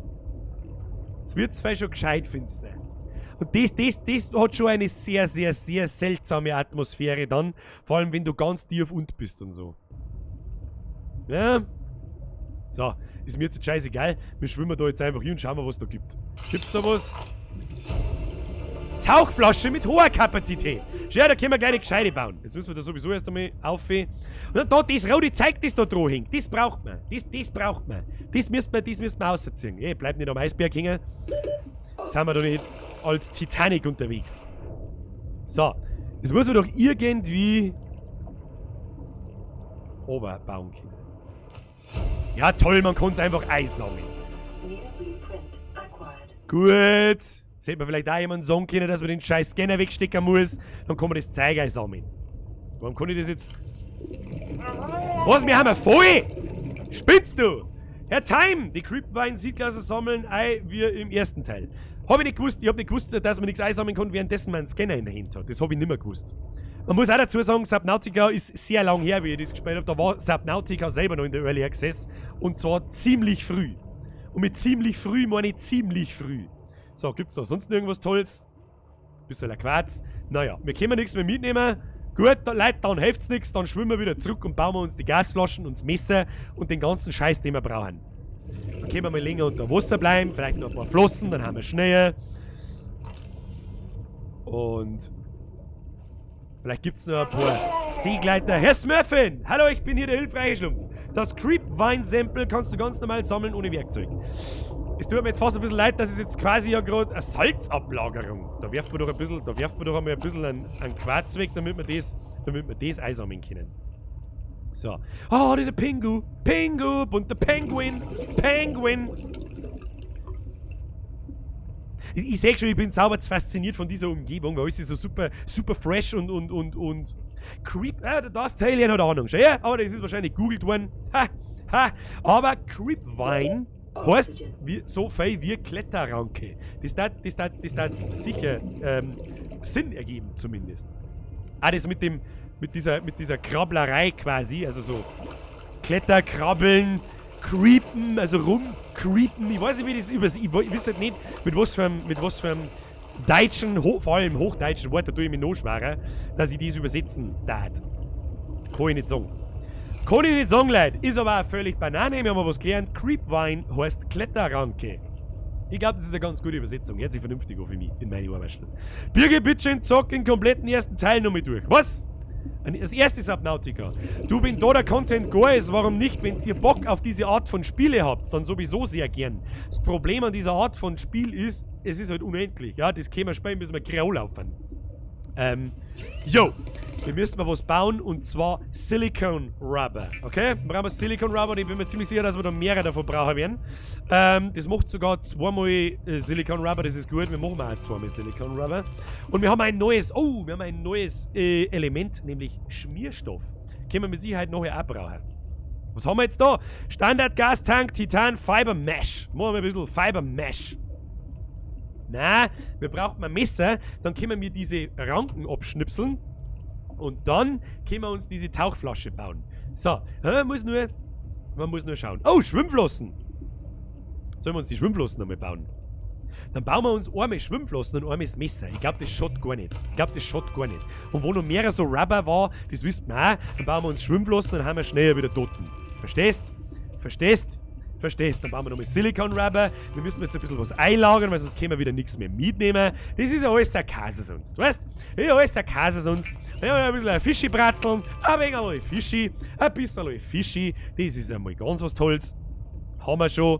Oh, der Seegleiter. Ingredients unknown. Sprich, wir können einen Seegleiter noch nicht ganz bauen und die Gravitationsfalle auch noch nicht. Herr Petersen, Herr Flo, vergelt's gut für deinen Euro an dieser Stelle. So, und jetzt hauen wir da einmal unser Vorratslager voll mit dem ganzen Scheiß, den wir da nicht brauchen, damit wir so viel wie möglich wieder mitnehmen können. Wir machen uns wieder auf den Weg, hauen wir unser Wasser rein und ein Fischi hauen wir uns rein und dann haben wir ein Messer am Start. Ja, und wir schwimmen schneller. Das ist ja schon mehr ein Fortschritt. So. Fischi einsammeln. Herr Geibifi, Birger, make Bavaria great again. Ja, ich weiß nicht, ob ich das im Alleingang, ob ich da nicht versagt habe. Ich sage euch ganz ehrlich, meine ganze Arbeit die letzten 1,5 Jahre war total für den Arsch, weil diese Leberkaskrapfen Scheiße und diese, ich weiß nicht, auf was noch alles kämen. Da muss ich mir schon ans Hirn gelangen, Leute. Ja, ich sage euch, wie es ist. Video ist in Planung. Ich weiß bloß nicht, bis wann ich es schaffe, weil ich halt sehr viel zum Tun habe. Und 3 Mal in der Woche streamen, werkeln. Oh shit, jetzt habe ich das Wasser übersehen. Nein, nicht sterben! Was ist jetzt passiert? Ist jetzt was passiert?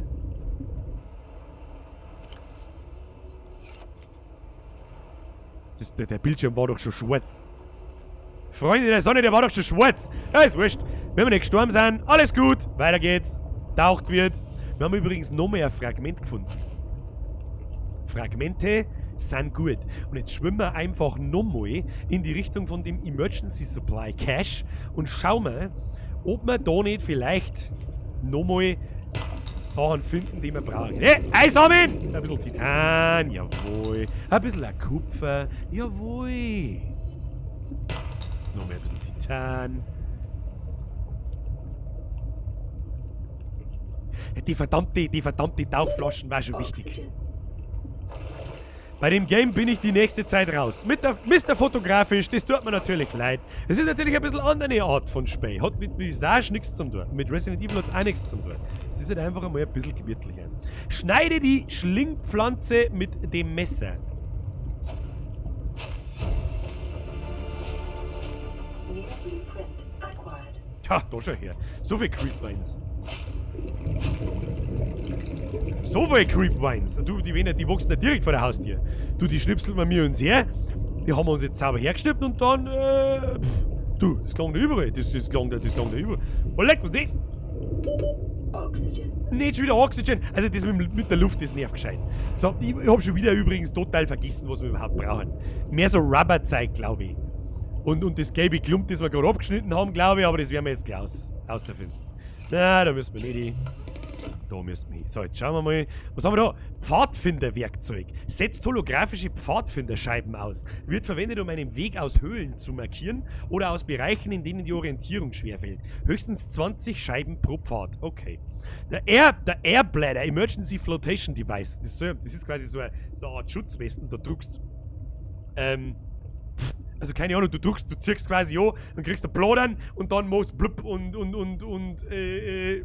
du gehst auf. Quasi, ganz schnell. Notfallding. Aber, Herr Oberlandler, Bürger, du kannst nicht alle Volldeppen verhindern. Hey, was heißt Volldeppen verhindern? Das ist nicht, Geschmäcker sind verschieden. Das eine, es gibt fake nur Leute, denen wahrscheinlich die Horrorspiele nicht gefallen. Ja, oder die sagen, Alter, das ist mir jetzt krass. Oder Alter, die sagen so, das ist langweilig. Ich kann es nie jedem recht machen.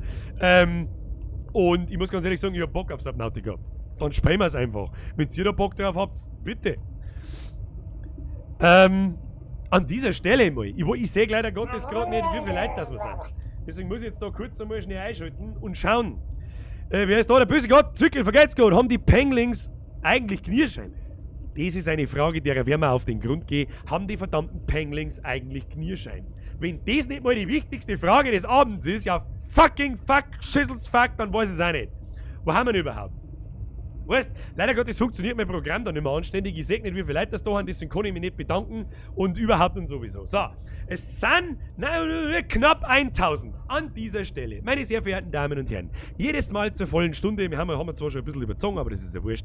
Herzlichen Dank fürs Einschalten, herzlichen Dank fürs Vorbeischauen, herzlichen Dank fürs Liken, herzlichen Dank für eine Donations, herzlichen Dank für eine Mitgliedschaften, herzlichen Dank für alles. Ihr wisst es wie es ist. Wenn euch gefällt, was ihr seht, dann darf ich mich narrisch über einen Daumen nach oben gefallen, den du da unten jetzt drücken kannst. Und wenn es dir nicht gefällt, dann drückst du halt auf den Daumen nach unten. Das ist übrigens auch ganz wichtig, da habe ich kein Problem damit.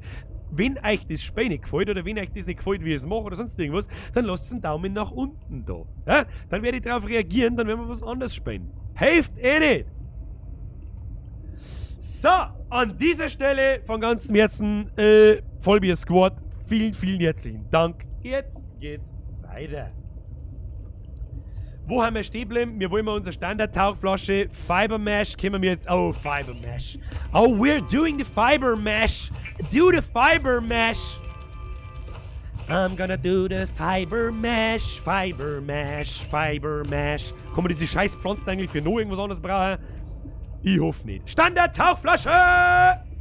Babene, babene. Ah. Neuer Blueprint. Signalboje. Oh, First Aid Kits können wir da auch draus machen, aber die werden wir jetzt den noch nicht brauchen. Eine Gravitationsfalle können wir jetzt auch mal. Verwendet künstliche Schwerkraft, um leichte Objekte und kleine Tiere anzuziehen. Ist vielleicht ganz nützlich, wenn man das irgendwo in so ein Schlucht wirft und dann zirkt das, je nachdem wie weit das Ding natürlich geht. Aber gut. So, was bauen wir als nächstes? Da bauen wir doch gleich die Tauchflasche mit hoher Kapazität. Was braucht man da? Standard-Tauchflasche, Glas, Titan, oh, Silbererz. Silbererz wird wahrscheinlich erst ein bisschen ab tieferen, wie soll ich sagen, ab tieferen Tiefen. Macht das Sinn? Keine Ahnung, ist mir scheißegal. Verfügbar, deswegen werden wir mit der Tauchflasche mit hoher Kapazität wahrscheinlich noch ein bisschen warten müssen. Was mich aber interessiert hat, ist... Mr. Massi! Hab ich... Ich sag, Carsten, du hast heute keine Zeit. Vom Dassi, wenn mich nicht alles täuscht. Vergeht's gut für deinen Zähne. Vergeht's gut. Leid, ich Habe die RRTT. Habe die RRTT. Bitch! Merci, Alter. As always, du weißt das eh. So. Ja, was bauen wir dann als nächstes? Ich würde sagen, diesen Seegleiter. Der Seegleiter ist unheimlich wichtig. Da haben wir nämlich, bam, sau schnell und wir können sau tief tauchen, bevor uns die Luft ausgeht. So, Ingredients unknown. Das bedeutet, wir haben noch nicht alles gescannt. Was jetzt aber schon mal gut ist, wir sollten vielleicht einmal speichern. Fällt mir gerade so ein. Wir können länger, hoppala, länger unter Wasser bleiben. Dazu. Was war denn das jetzt? Um Gottes Willen, was war denn das jetzt? DNC Murray, vergesst nicht von der Zwickelleiter 20. Spiel The Forest. Das ist Horror und so Aufbau. The Forest habe ich schon so gesuchtelt, dass ich nicht weiß, ob das schon lang genug her ist, dass wir das spielen können. Nur dazu kommen dann wahrscheinlich ziemlich viele Leute und wollen mitspielen. Und dann muss ich leider Gottes sagen, das funktioniert im Stream nicht. Da habe ich früher schon so massiv schlechte Erfahrungen gemacht, dass das nicht so einfach wird. Aber ich werde mir etwas überlegen und mit The Forest hast vielleicht gar nicht so unrecht. Vielleicht ist es schon so lange her, dass so viel Nice drin ist, dass Wurst ist. Leider, wenn es mir noch mit erwischt, dass ich Wurst sage, dann schalt's bitte sofort den Stream aus. So. Leitung. 5-mal. A chain of pipes can be used to transport breathable air from a functional pump. Okay. Schwimmende Luftpumpe, das brauchen wir alles nicht. Wir bauen ja noch keine Basis. Das ist dann für den Basenbau, ja. Man kann da ja, wo wir mich da erinnern, das kann man ja voll ausbauen später und so. Also es kann schon noch ganz cool werden. Herr Link, habe ich dort Franziskar, wo ist denn Heisel? Vergesst nicht für den Zwickel. So, Vorrat ansehen, müssen wir irgendwas einlagern? Nein, müssten wir nicht. Essen müssten wir auch nichts. Tja, Leute. Dann gehen wir auf Expeditionskurs, würde ich sagen. So, jetzt können wir schon 75 Sekunden unter Wasser bleiben. Das ist vielleicht schon einmal ein ordentlicher Fortschritt. Das ist ja fast schon doppelt so viel. Tu mir den Fisch her. Gehst her, Fischi, Fischi! Bloß ein Fischi! Fischi, Fischi, du gehst auch her, jawohl.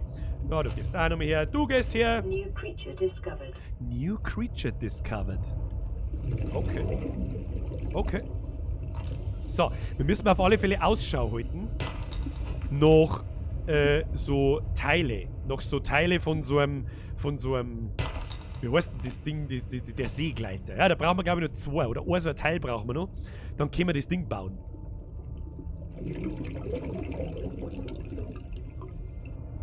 Ja, das hat schon eine ziemlich coole Atmosphäre geschmeckt. Also, hab morgen Mofa-Prüfung gefixt und habe dritt. Herr Schepper, viel Glück! Viel Glück in der Moped-Prüfung. Wird schon hinhauen. So schweißt dann auch nicht. So, und dann müssen wir langsam wieder auftauchen. Hey, hat schon einen coolen Flair. Also, die Umeinander-Taucherei und so. Hat schon was. So ist es nicht. Tauchen wir mal in Richtung von diesem Emergency Supply und da unten am Boden umeinander. Nehmen wir alles mit, was wir finden. Ja, Blasenfischerl können wir alle brauchen. Die nehmen wir lieber gleich mit, bevor wir es später wieder bereuen. Da, Quarz liegt umeinander. Ist ja alles da. Alles da. Was ist denn das für fette Todespflanzen? Ja, da, schau her, die fetten Dinger da, die nehmen wir auch mit. Ja, da können wir wieder Rubber-Shit bauen. Da werden wir wahrscheinlich schon langsam wieder was wegschmeißen müssen, weil sonst... Titan... Geht schon was, da geht was. 30 seconds. 30 seconds! Das ist, die Oxygen-Warnung ist wirklich Gold wert, weil ich war schon 40 Mal das Stück. Was haben wir jetzt gefunden? Haben wir da jetzt was Neues gefunden oder war das Kupfer? Nein, das war Kupfer. Das war Kupfer! Dann müssen wir noch mehr auftauchen und dann müssen wir suchen. Leute, wir müssen dieses Ding finden. Wir müssen dieses Ding finden, das hilft uns alles nichts. Da könnt's mir jetzt, weiß ich nicht. Oh, da ist Salzablagerungen. Nehmen wir auch mit. Herr Scheiringer! Hab ich! Dritt, schreibt er! Wie geht's ihm denn? Wie es mir geht? Leute, was ist das für eine Frage? Ganz ehrlich, mir geht's blendend. Meine Stimme ist zwar immer noch nicht ganz da, vor allem weil wir am Montag auch so dermaßen angeschrien haben, dass es nicht mehr feierlich war. Aber es geht. Vergeht's Gott, danke der Nachfrage. Wie geht's dir? Ich hoffe, da brauchst du mir jetzt nicht extra wieder was herdonaten, damit ich das lese. Ich hoffe, es geht dir gut. So. Leute, so wie man das anschaut, liegt da nichts umeinander. Wo haben wir da überhaupt? Da liegt da nichts umeinander. Ein Kompass war einmal eine Sache, damit wir wissen, was für Richtung 30 dass wir schwimmen. seconds. Ah, und die da, die schauen mich auch nicht so nett an. Ich glaube, die wieder. Hörst du auf, da mit so einem Scheiß so zum Speim? Kruzifix.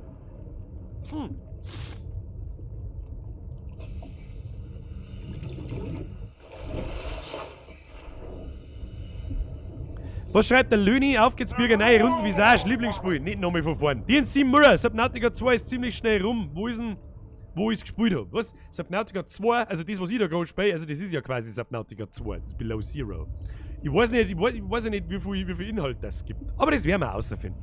Leute, das werden wir mehr außerfinden. Ich möchte jetzt gern was zum Scannen finden. Oh, was ist denn das? Ah, haben wir schon so eine Stelle gefunden. Da wo es interessant wird zum Einschwimmen. Da schau hin, da schau hin. Was gibt's da? Gibt's da was? Was ist das? Alter, das ist Gold. Gold nehmen wir natürlich mit. Scheiß auf Quarz. Quarz haben wir zum Saufen und die scheiß Fische haben wir auch zum Saufen. Wasser saufen wir. 30 seconds. Passing 100 meters. Oxygen efficiency decreased. Oxygen Efficiency. Ich glaube mir, das stickt mir leid. Ich glaube mir, das stickt mir. Oh, wir haben Silber gefunden. Wir haben Silber gefunden. Damit können wir die großen Tauchflaschen bauen. Das ist wichtig. Jetzt müssen wir erstmal schauen, dass wir auftauchen. Oxygen. Das endet nicht gut, Leute. Leute, das endet nicht gut. Das endet nicht gut. Das endet nicht gut. Schwimm! Schwimm, was du stark bist! Schwimm, was du stark bist! So, wir sind im Spiel eigentlich auch einmal Tag. Wird's da auch einmal hell irgendwann? Regnt's da auch einmal irgendwann nicht? Ist da nicht irgendwann einmal, weiß ich nicht. Wir haben jetzt Silber und Gold gefunden. Ja, aber immer noch keine Teile von dem Scheiß. Von dem Scheißding. Das gibt's ja nicht. Fusi Alex, vergesst für deine 99 Cent. Die ersten 2 Teile, die waren so easy zum Finden. Vielleicht müssen wir noch mit zurück, da so ein bisschen am Anfang. Herr Kanai, vergesst gerade, warst du schon in der Nähe Passaufurt? Natürlich war ich schon in der Nähe Passaufurt. Ich war ja schon mal in Passaufurt. Und habt ihr das gesehen? Jetzt haben wir unter 100 Meter gegangen. Was tut denn da so? Macht's ja keinen Kassel mit mir, gell? Ich habe jetzt ehrlich gesagt keinen Bock, dass ich da irgendwie erschrocken wird von irgendeinem Psychopathenscheiß. Kein 30 Interesse. seconds. Hans-Peter! Da schau her, der Nasenbär! Schau her, ein Nasenbär. Der die gern geschert erbläht. So, ich darf so gern das so ein Ding finden, aber wir finden einfach keins. Mr. Weidner! Zu viel! Steile Grüß von der Montagebaustelle in Ulm. Steile Grüß von der Montagebaustelle in Ulm. Mr. Weidner, dann sagst du bei deiner Montagebaustelle einen schönen Grüß von mir und vergelt's dir für deine 15 €, das ist zu viel. Okay? Okay? Zu viel, aber vergelt's gut natürlich. So, können wir vielleicht schon die zweite bauen? Wir brauchen nur 2 Glas. Wir brauchen nur 2 Glas und dann können wir die zweite Tauchflasche schon bauen. Leute, wir haben ein sauberes Brutal. Du hast mal Glas her. Nein, du hast nicht her. Das haben wir da. Gold, die haben wir mal. Eine brauchen wir nicht. Titan, die haben wir weg. Salz, die haben wir weg. Diese creepy Dingsbums da, die wandelt man auch um. Die haben wir alles umwandeln. Du da. Oh, Computerchip. Der feine Herr kann jetzt einen Computerchip bauen. Da schau her. Der feine Herr. Weil er Gold gefunden hat wahrscheinlich. Für was er einen scheiß Computerchip braucht, das weiß ich nicht. Aber das werden wir schon herausfinden. Einen Kabelsatz können wir bauen, weil wir Silbererz gefunden haben. Und der Herr Geibiff ist schon wieder. Was bist denn du das letzte Mal, was? Wann bist denn du das letzte Mal selber taucht? Selber taucht? Boah, leck, Alter. Puh, da war ich noch ein kleines Kind. Im Urlaub. Da bin ich das letzte Mal selber taucht. Ich bin ein bisschen überrascht über diese Frage, um ganz ehrlich zu sein. Aber, es war im Urlaub, wie ich klar war. Ja? Durch meine Schwimmgeschichte, wenn ihr How to Birger angeschaut habt, der Berndl Hans, vergesst gar wieder einen Fünfer, habe die Ehre, vorher iPad gewinnen und Punkt 8 aufgehört. Grüß das mit der Face. Special Grease. Ja? Special Grease Brei noch mit der Face. Vergesst gar wieder einen Fünfer. Genau zur richtigen Zeit aufgewacht. Ich tue da ein wenig kochen und ich schmatze da ein wenig. Gekochter Reiffisch. Oh, Frale. Alles andere war ein totaler Schmarrn. Nein, natürlich nicht. Was haben wir jetzt da? So, Standard-Tauchflasche. Ich hab doch eine Standard-Tauchflasche. Muss ich die vielleicht ausziehen? Hä? Ja, Tauchflasche mit hoher Kapazität. Wir haben ja so brutal, Leute. Wie lange können wir jetzt unter Wasser bleiben? Wahrscheinlich eine Dreiviertelstunde. Reparaturwerkzeug, kristalliner Schwefel, sowas haben wir mir alles noch gar nicht. Wo finden die das Zeug? Das mag ich alles nicht finden. Ich mag dieses Brumm-Brumm-Gerät mag ich finden. So, was haben wir da noch? Acute Arctic Pieper. Weiß ich nicht, was das ist. Ist mir aber auch völlig wurscht. Was haben wir da? First Aid Kit. Bauen wir uns auch mal zur Sicherheit. Zur Sicherheit bauen wir uns einmal ein First Aid Kit. Und ja, dann hilft's nicht. Dann müssen wir weiter schwimmen. Du Leute, wir müssen schwimmen. Und ein bisschen was essen. Den isst man, Fralle isst man den. Oh, jetzt können wir schon 135 Sekunden unter Wasser bleiben. Das ist sehr von Vorteil. So, vorher haben wir die ganze Zeit in diese Richtung von dem Emergency Supply Cache geschwommen und jetzt nehmen wir das da einfach in eine Linie und schwimmen einfach davon weg. Und dann werden wir schon irgendeinen Drum zum Scannen finden. Ja? Werden wir schon finden. Haust da mal da auf. Gut. So. Aber muss doch irgendwo was gehen.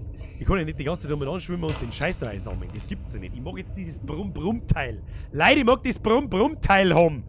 Und warum bleibt mein Chat immer hängen? Da krieg ich einen Vogel. Warst du schon mal in Hauzenberg, schreibt der Turtle-Liker. Ja, war ich. Und jetzt haben wir das Ding gefunden.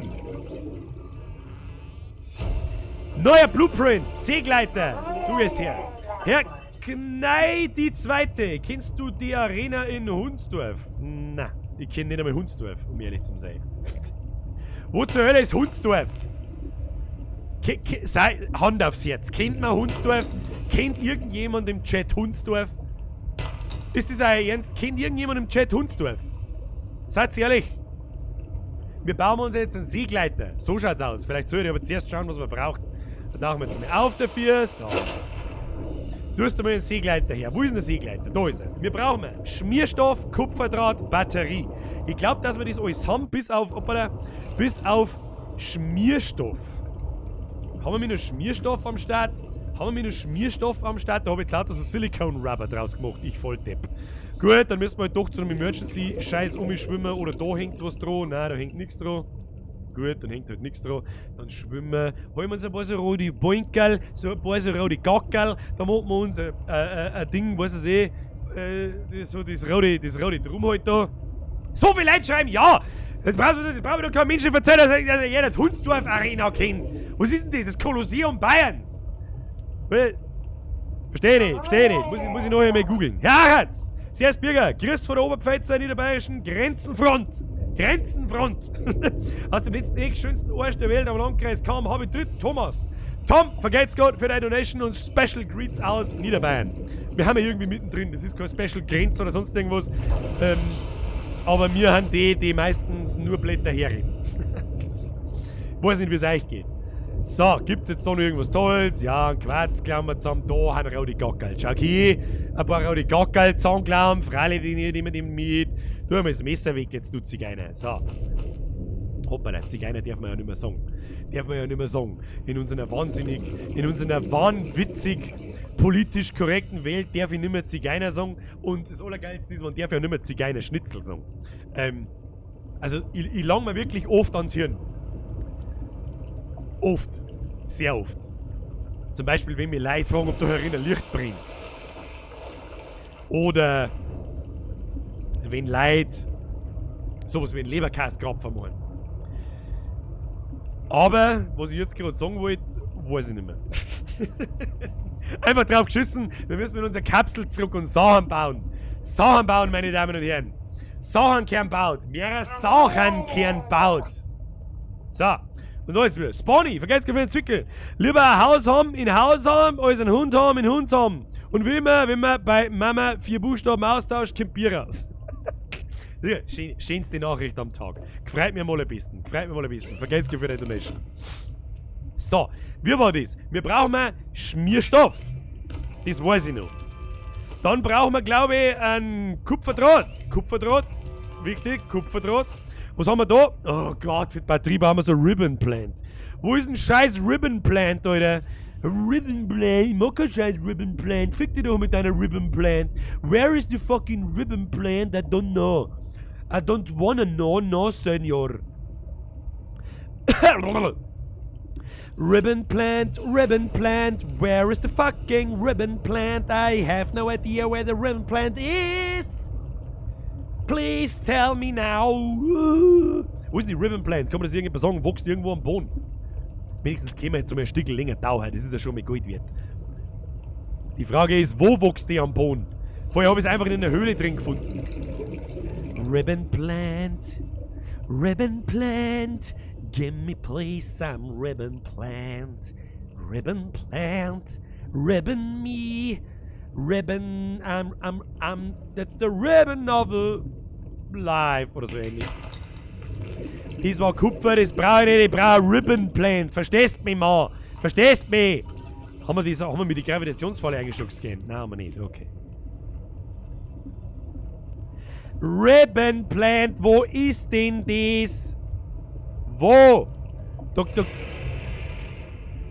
Ja, was tut denn da so? Hey, der ist aber... Oh, was ist denn das wieder? Der schaut aber nicht nett aus. Der, wenn mich sagt, dann möchte er mich bestimmt essen. Finde ich nicht gut. Hau ab! Wo kann er so komischen Geräusche und schleicht die? Was ist das da Schönes?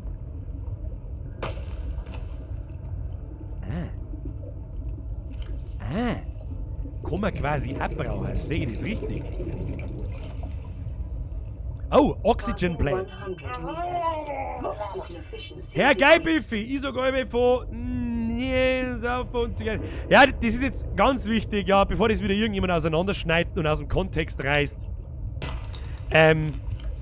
Ganz ehrlich, ich bin auch weiterhin der Meinung, dass man zum Cola-Weizen weiterhin Neger sagen darf und zum Zigeunerschnitzel auch weiterhin Zigeunerschnitzel. Alles andere, wer sich über so eine Scheiße aufregt, Ich bin ein Rasensprenger. der hat halt einfach sonst nichts zu tun.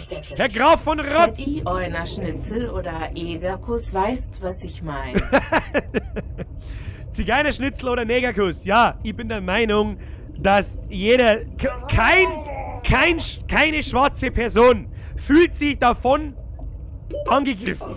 Kein Mensch, das sind immer irgendwelche anderen Leute, die da umeinander blären. Immer. Bloß keine Schwarzen und keine Zigeuner. Aber Hauptsache politisch korrekt sein. Weißt du, da krieg ich den da. Hast du nicht schon eine Batterie im Vorrat? Das ist ein berechtigter Einwand, mein Freund. Berechtigter Einwand, mein Freund. Da hast du nämlich recht. Wir haben ja schon eine Batterie. Das ist gut. Das ist gut für uns. Alter, gut aufpasst, Luki. Herr Bitterle, da haben sie gut aufpasst. Du kriegst jetzt einen Cookie von mir. Schreibst du einen Cookie. Schreibst dir einen Cookie. Hey, ja. Was für einen? Das kannst du aussuchen. Schoko-Cookie. Aber ich mag auch einen. Schoko-Cookie. Ich zahl. Stich die fetten Viecher bitte noch. Ich mag keine fetten Viecher abstehen. Schau dir mal die schönen Fischi. Schönes Fischi. Da, schöne Fischi. Ich mag keinen, das stich ich nicht an. Der bringt mich um. Ich mag nicht sterben. Verstehst du mich? Ich mag nicht sterben. So, Titan einlagern, ein bisschen Rubber einlagern. Wo ist denn unsere Batterie? Wir haben uns doch vorher eine Batterie gebaut. Ach, die scheiß Batterie ist im Scanner. Kirik Sora, vergesst für den Zwickel, schöne Grüße vom Chiemsee. Subnautica ist top. Das gefällt mir wirklich narrisch, dass euch das Speck weil das ist so schön. Das ist so schön gemütlich. Komm mal einfach da sitzen, bisschen Boffin hier, bisschen Boffin da. Das Problem ist, wir brauchen immer nur ein scheiß Rubber Plant. Ja, und damit wir unser Inventar jetzt einmal lagern, machen wir da einmal noch mit Schmierstoff. Und dann machen wir vielleicht nochmal Schmierstoff. Und dann machen wir nochmal Schmierstoff. Weil haben wir sie. Was haben wir da unten? So, brauchen wir nur eine scheiß Batterie. Dazu brauchen wir nur eine Ribbon Plant. Diese Ribbon Plant ist offensichtlich fucking selten. Ja, jetzt taucht man da unten einfach einmal nochmal. Die haben wir vorher direkt neben der Haustür gefunden. Da wird ja denen erst noch eine da sein. Das gibt's ja nicht. Leute. Her mit dem Schund. Wenn ich schon mal da bin. Ribbon Plant. Die war da einfach irgendwo in einer Höhle drin. Wächst die vielleicht noch? Ich weiß ja auch nicht. Keine Ahnung. Vielleicht wächst die Scheiße noch. Herr Bitterle. Dann einmal bitte nach Fichtheim schicken. Fichtheim! Alter, das ist ja wirklich, da brauche ich bloß zweimal umfahren und da oben ist Fichtheim. Also ich weiß nicht, ob du weißt, wo ich her bin, aber ich bin aus Landau. Wenn du aus dem Fichtheim bist. Dann ist nämlich Fichtheim gar nicht so weit weg. Kriegst einen Cookie. Jetzt mach aber nicht den Fehler, dass du sagst, dass du jetzt irgendwie schreibst, wo du wohnst oder so. Ribbon Plant. Where is the Ribbon Plant? Was, die sind die Sachen, die nerven mir und sehen. Ich spiele, wenn ich Ewigkeiten umeinander reden, weil ich irgendwas suche und finde kein scheiß Ribbon Plant. Ich hätte gern Ribbon Plant, meine Damen und Herren. Gibt's hier irgendwo Ribbon Plant? Ich weiß es nicht. Wir schwimmen ein bisschen im Kreis umeinander. Wenigstens mit... Da, ich glaube, Ribbon Plant! Ribbon Plant! Die wächst tatsächlich in der Höhle drin, schau. Ich lade da so kleine Höhlen drin. Da, Ribbon Plant, Ribbon Plant. Ribbon Plant ist ein guter Ribbon Plant. Herrgott! Für ein neues Headset. Vergesst gar nicht. Ich mit einem scheiß Headset. Lass mir jetzt da rüber, mein Headset ist tipptopp. Mein Headset ist tipptopp. Wir haben ja übrigens unser Ribbon Plant und jetzt haben wir gleich unser Düsegerät und jetzt können wir dann gleich voll abgehen. Wir können voll lang tauchen schon. Wir haben schon die zweite Gasflaschen und dann haben wir jetzt dann dieses Brumm-Brumm-Teil. Brumm-Brumm. Ich mach ein bisschen Brumm-Brumm. Du machst ein bisschen Summ-Summ. Gib mir mal so einen Fisch her jetzt da. Nein, nicht. Gut, komm mal die abstechen. Komm mal, ich will den Schwarm abstechen. Tötet den Schwarm! Nein, natürlich nicht. Schwimmt man eigentlich schneller, wenn man kein Messer in der Hand hat? Oh, ich glaube schon. Ich glaube tatsächlich schon. Schau wie. So, jetzt bau Batterie zusammen. Du Hamdauer, du Fotzengrobe. So, Batruschka. Seegleiter. Skadusch. Und jetzt? Krieg ich jetzt da kein Achievement. Das ist ein Ernst. Da muss ich dem Mann doch ein Achievement geben. Ich bin ein Rasensprenger. Herr Geibiffi, Birger, bist der Fotzen scharfe Hirsch. Jetzt mag ich nicht mehr. Warum das? Dafür hau ich dir nur ein Backel Pulver in der Geschmeide. Das ist, Herr Geibiffi, du hast schon so viel da lassen, das ist einmal gut. Das ist einmal für den Rest des Monats, der ist nicht mehr lang. Ist einmal gut. Ja, von ganzem Herzen, Alter, vielen herzlichen Dank, du weißt, das braucht's nicht, das war eh schon sauberfähig. So, können wir uns sonst noch irgendwas Tolles bauen? Ja, ein bisschen ein Glas können wir uns noch bauen. Machen wir mal das Inventar ein bisschen frei. Der findet mich! Servus Birger, schöne Grüße aus Grafing. Schöne Grüße aus Landau, vergesst für den Entwickler. Kupferdraht braucht man alles nicht. Ausrüstung, was können wir noch bauen? Schwimmende Luftpumpenleitung brauchen wir nicht. Flossen, Standardtauchflaschen haben wir ja alles. Was ist denn der nächste Schritt? Ich check's nicht. Reparaturwerkzeug können wir noch nicht bauen. Ja, einen Seegleiter haben wir ja, keine Ahnung. Dann gehen wir einfach mal auf Expedition, oder? Oder lesen wir vielleicht einmal im PDA, ob wir da irgendwas tun müssen. Vielleicht haben wir ja auch irgendwas übersehen, was wir eigentlich tun sollen. Weiß irgendjemand, was man eigentlich tun muss, dass sie die Tussi einmal noch mit Mate, da muss ja irgendwie noch ein bisschen weitergehen, oder?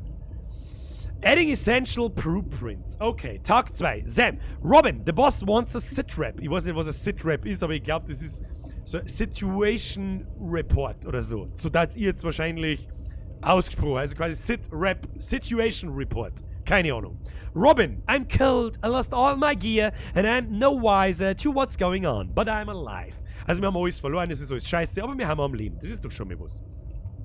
There's an emergency cache. Hasn't been touched since the Scouts landed 6 months ago.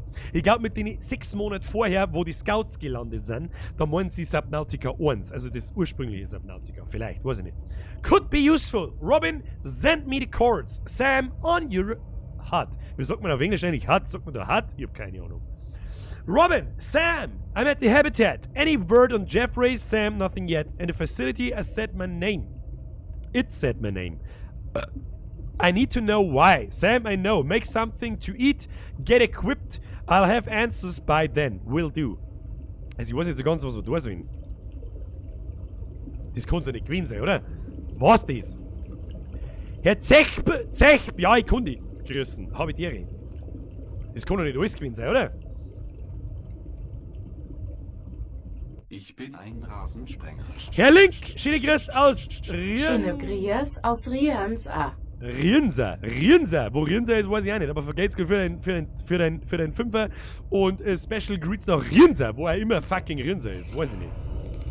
Ja gut, dann testen wir da mal unser... Wie soll ich sagen?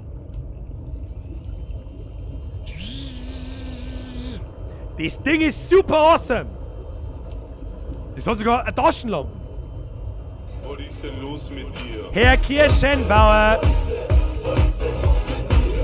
Mr. Kirschenbauer vergelt's Gold für Ihre Mitgliedschaft im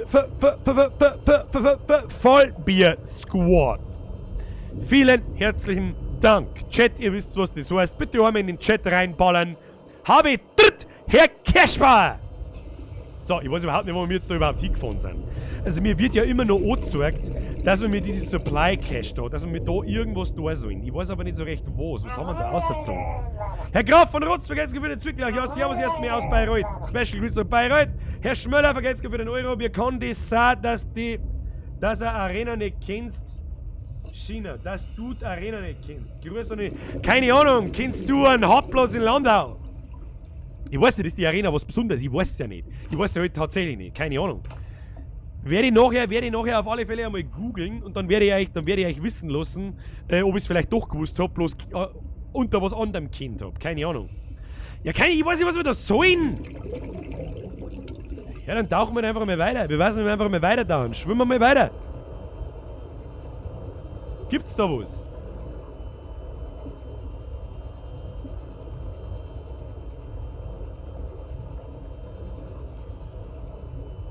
Ja, schwimmen wir lieber zurück, weil ich habe das Gefühl, da ist ein Höhlensystem, aus dem ich in meinem Leben nie wieder rausfinde. Nie wieder finde ich da raus. Herr Link! Rinse ist bei Ingolstadt, ey. Was war denn das jetzt in Gottes Namen 30?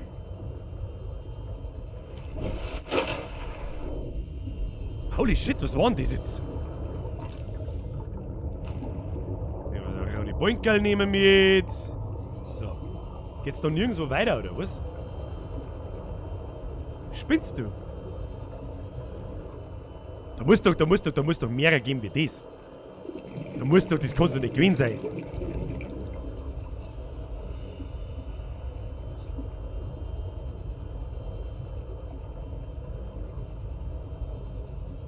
Kinder, das kannst du nicht gewesen sein.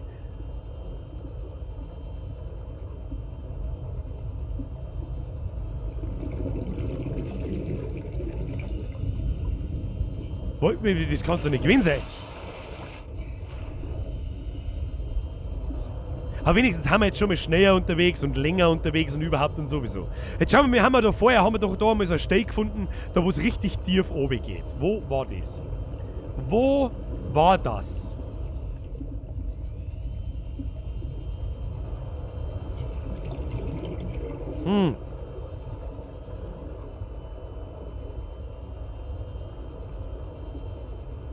Was mir ein bisschen Sorgen macht, ist, dass meine Batterie auf 80% ist und ich überhaupt keinen Bock auf Schwimmen mehr habe. Ich sag's euch, wie es ist. Kann man das auch nicht sammeln? Tatsächlich.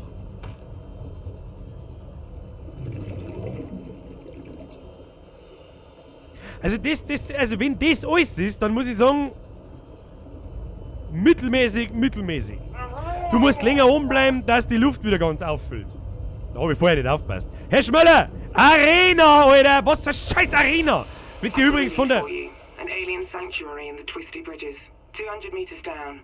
I need to go back to the research site. I can't let you. Why not? Boss's orders. We're trying to keep you alive. Only because salaries cost less than lawsuits. Is that cynicism making you friends down there? Sure. They're just not human. The files are on your databank. Do as you please, just tell me what you find. And don't get me into trouble. Sanctuary Zero Location Data? Wo? Wie? Wieso? Was ist das? Wo? Codes and Clues. Sanctuary Zero Location Data. Das werden wir jetzt einmal schnell lesen müssen. Sanctuary Zero was discovered some months ago, operating on low power. All attempts to access the facility have failed. It is located in the so-called Twisty Bridges, an area dense with macroflora reaching 100 to 300 in depth. Das heißt quasi, es ist 100 bis 300 Meter tief. Und es ist irgend so ein, weiß ich nicht, kann man da rumlaufen. Was ist das? The fast growth of the tubular organic bridge through... Ja, so wichtig ist es nicht. Aber Zero Location Data, ja, wo ist die Location Data? Kann man das etwas sagen? Ich sehe ja keine Location Data. Wo ist Location Data? Location Data? Hallo Location Data. Where is the Location Data? Kann man das nicht irgendwie, was ist das? Bilder, Signalmanager? Was hilft man das? Der Fox McCloud schreibt, gibt's da keine Map in dem Spiel? Also, na, gibt's nicht. Das ist ja das. Das ist ein bisschen Survival halt. Ja, da musst du dich halt orientieren und du kannst da so du kannst da so, wie soll ich sagen, so Bojen aufstellen und so und das als Markierung nennen, die wo du dann da so siehst. Ja, wie soll ich jetzt sagen? Was ist denn los mit dir? Ah, find mich! Mr. Find mich, Mr. Find mich, Mr. Find mich, Mr. Findviech, als Findviech. So, du bist aber jetzt das Findviech. Vergeht's Gott für deine Mitgliedschaft im Vollbiersquad. Ihr wisst, was das heißt. Lieber Chat, einmal ausflippen mit einem Habitritt, Mr. Habitritt Findviech. So, Vorrat ansehen. Ich kann nicht mehr da einlagern. Was soll ich machen? Was soll ich machen? Einlagern. Brauchen wir nicht so viel, brauchen wir nicht so viel. Ja, jetzt ist der Vorrat voll. Das hilft mir aber heute auch ein Scheißdreck. Was tut denn das Viech da? Hau ab! Ja, ich weiß jetzt nicht so ganz, was mit der Location-Data ist, muss ich ganz ehrlich sagen. Ich weiß jetzt auch nicht. Keine Ahnung. Ich tauche jetzt einfach mal irgendwo so tief vor, wie es geht. Ich sag's euch, wie es ist, wir tauchen jetzt einfach mal so tief vor, wie es geht.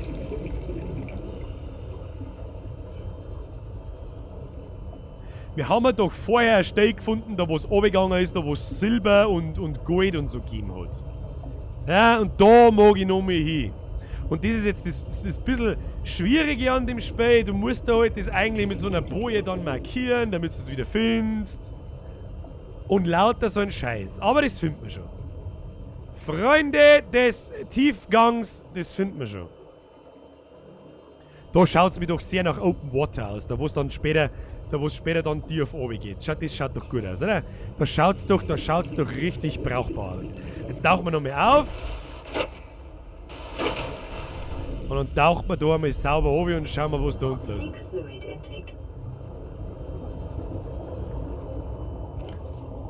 Haben wir nichts mehr zum Dringen? Nein, haben wir nicht.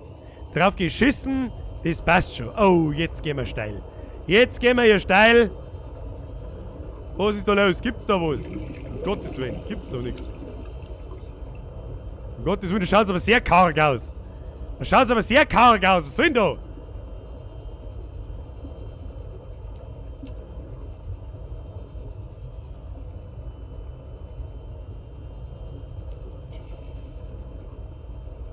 Oh, leck, was ist das?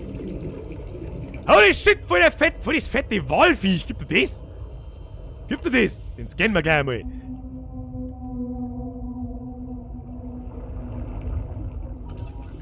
Der Glow Whale. Scannen, was kann der? Ja, was? Der ist einfach ganz schön dick. Der tut mir was. Nein, jetzt schwimmen wir nicht davon. Oh, leck, Alter, friss mich nicht. Friss mich nicht!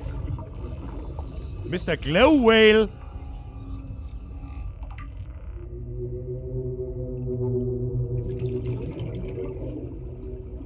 Hat was? Da kriegt man schon ein bisschen Paranoia, wenn man jetzt da so, oben schaut. Das werden wir jetzt ausprobieren, wie weit das da oben geht. So, los geht's, Kinders. Steil nach unten. Steil. Los geht's. Was, das ist alles, mehr gibt's da nicht. Möchtest du mich verarschen? Passing 100 meters. Passing? Oxygen efficiency decreased. Oh, ja, wenn wir so tief gingen, dann ist quasi unser Oxygen Efficiency, also unser Lufteffizienz, auf gut Deutsch gesagt, schlecht und dann.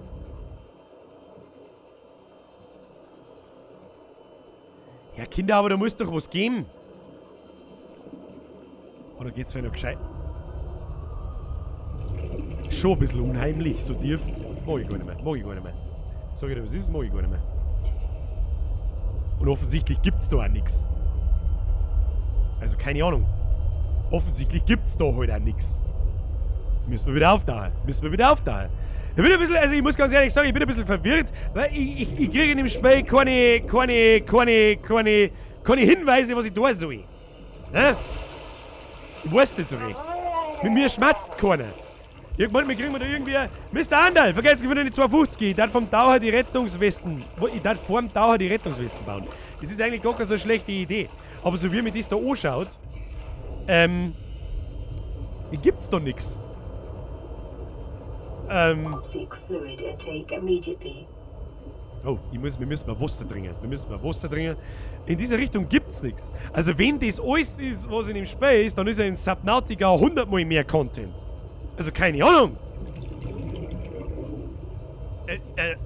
Bitte klärt's mir auf, wenn das nicht so ist. Müssen wir wieder heimschwimmen. Also es war jetzt kein super aufregender, wie soll ich sagen, Ausflug. Bis auf die Wale, die waren cool. Die waren cool. Das muss man ihnen lassen. Wale, cool. Wo kann man sich dann ein U-Boot bauen? Jetzt Birger gesagt, man kann sich da ein U-Boot bauen. Das weiß ich, man kann sich ein Subnautica U-Boot bauen. Also im alten Subnautica auf gut Deutsch gesagt. Oh, da gibt's Blei. Hier gibt's Blei.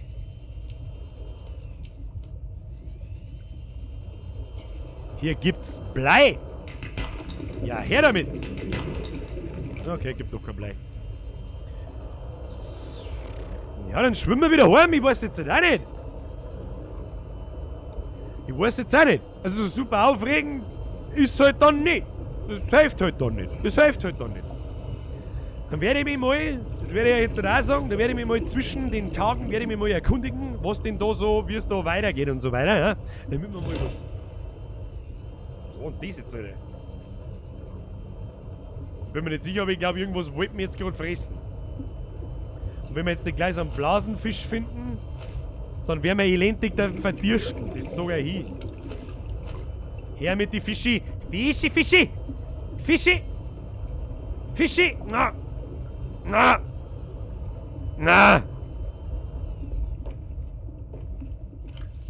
Was sollst du jetzt da sagen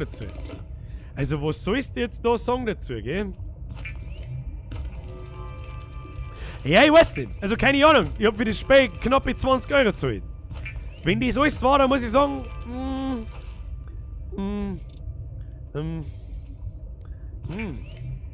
bin ich ein bisschen enttäuscht. Da bin ich ein bisschen enttäuscht, Leute. Aber mei, man kann ja nicht überall Glück haben. Man muss auch mal den Griff ins Klo wagen. Ja, Weidel, was weiß ich was. So, an dieser Stelle. Ich mag euch da jetzt ehrlich gesagt auch nicht weiter quälen mit irgendwo umeinander tauchen und sonst was. Jetzt unterhalten wir uns einfach nur 10 Minuten, Viertelstunde. Was halt's denn da davon? Ist das in Ordnung? Leute? Und schmatzt mir nur ein wenig an Blödsinn. Da schmatzt mir wieder ein wenig an Blödsinn. Herr Anders der 3-1, vergesst für den Fünfer. Da hast du am Anfang so eine Höhle gehabt mit so einem grünen Vorhang. Da geht's weiter. Ich hab's mir fast gedacht. Das habe ich mir fast gedacht. Allerdings werde ich euch jetzt nicht nochmal quälen damit, dass ich den grünen Vorhang nochmal suche. Da kriegen wir nämlich allesamt, wenn wir da sind, einen Schlaganfall. Und ja, also keine Ahnung, also für 20 €, ja, also der Blackswell schreibt schon, also für 20 € für so eine Umsetzung der Map finde ich es viel zu wenig. Es ist ja ganz klar, steht dort Unfinished Game. Das Spiel ist noch nicht fertig. Ja, es ist genauso wie der Early Access. Allerdings, es geht mit Sicherheit auch irgendwo da weiter, da bin ich mir sicher. Aber es fehlt halt einfach an Umgebung. Ja? Naja, ist ja auch wurscht. Ist ja auch völlig Banane. Was man mir deren ist, ich hab glaube ich 2 gute Spiele im Petto. Ich glaube, dass, wie soll ich sagen, The Forest, glaube ich, ganz geil ist. Und ich glaube, dass The Long Dark ebenfalls ganz geil ist. Und dazwischen kommt demnächst, ich muss ja übrigens noch was loswerden. Padre, vergeht's gut, Neuro. Wie schaut's aus mit einem Afterstream-Schmerz? Kann ich heute nicht, weil erstens habe ich noch nicht duscht, zweitens habe ich noch nicht gegessen, drittens gibt's nicht. Mr. Camouflage, vergeht's wieder den Zwickel. Erstens, das ist die Frühversion. Wale kannst reiten. Was, auf die Wale kann man reiten? Die WTF, okay? Irgendwie ist das Spiel schon langweilig. Es passiert halt einfach weit weniger als in Visage. Das ist auch, weil da bin ich pausenlos unter Panik. Und der Boris Hannes schreibt schon, Spur als altes Subnautica, das ist besser. Hört jetzt nicht auf mit den Donations, ich mir ein bisschen was verzeihen, sonst muss ich es ausschalten. Auf der Spur Blätschmerz, jawohl. Ja, den Blätschmerz wie jetzt, den gibt's halt noch. Ja, hocken wir uns 10 Minuten her. Und unterhalten wir uns ein wenig. Da schreibt einer, die Soldering Pump gerade Resident Evil DLCs. Der Flo vergeht's für den Euro und jetzt ist er ruhig und schaltet die aus. Forest war schon ganz geil. Ja, ich glaube, dass der Forest hätte vielleicht auch Potenzial. Schauen wir mal. Und vielleicht kann ich mir da irgendwas überlegen, dass wir das vielleicht miteinander spielen. Ne? Anfangen werde ich vielleicht einmal allein und dann, ja. Fang an, du Zipfe, schreibt da, kenn ich mit. Was kenn ich mit? Keine Ahnung, was das für Namen ist. Also, ich höre mir gerade auf, aber sag's keinem. Muss halt das nächste Mal früher kommen, wir waren das. Naja. Dann bin ich natürlich auf der Suche nach Horrorspiele. Und, was haben sie mir da heute geschickt? Da haben wir 2 Leute, haben wir heute dasselbe Spiel. Pacify, glaube ich, heißt es oder so. Das werde ich mir mal anschauen, nochmal ein bisschen genauer. Ich bin mir auch noch nicht sicher, ob das fertig ist. Engel Alexandra, vergesst für deinen Fünfer. Du hast mir meine Nachtschicht gerettet. Was, heute? Mit Subnautica? Ernsthaft? Also ich sag ja, wie soll ich sagen, es sind also es sind 14 Daumen nach unten. Daumen nach unten, es sind doppelt so viel wie normal, sagen wir es so, okay?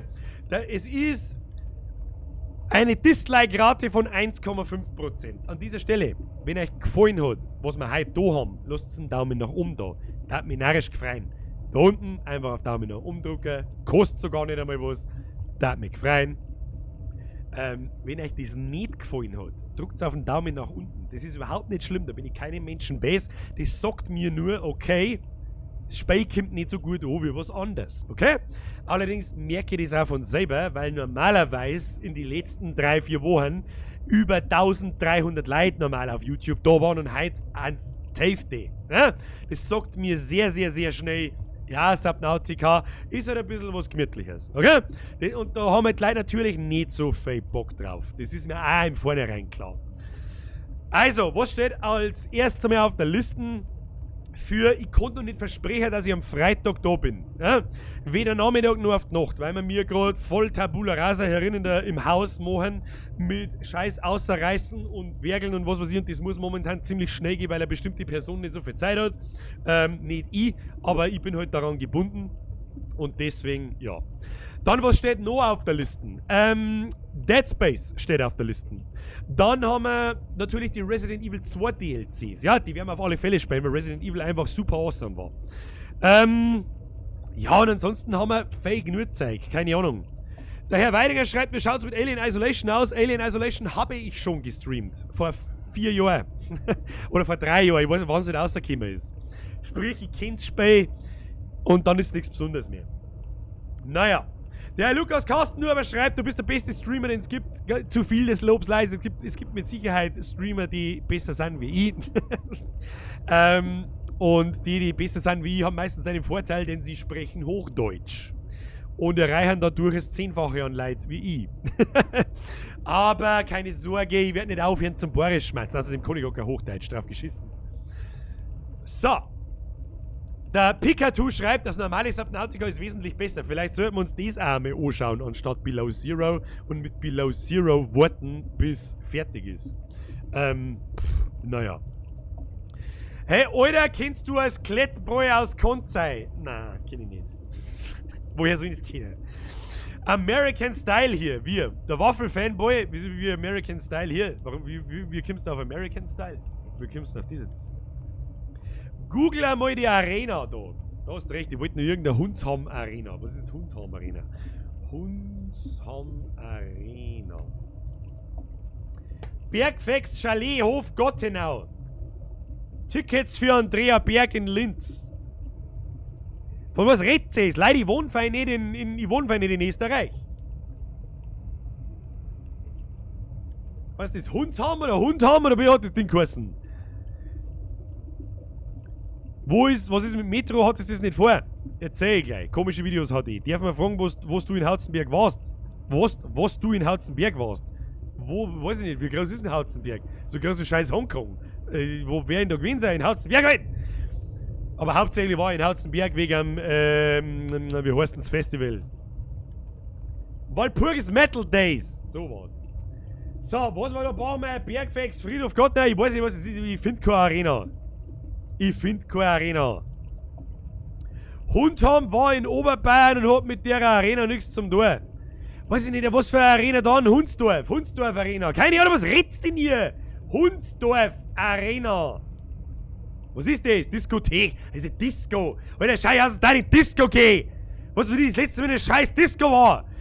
Da hat hier mit dem Holzschwert um einen Christbaum rundum, Mann. Schau, was weiß ich wo. Jetzt muss ich jetzt mal schauen, wo das ist. So mit Maps, wie weit ist denn das weg? Wahrscheinlich 400 Kilometer. Was ist da denn da? Hinter Hauzenberg. Spinnt sie ja weg.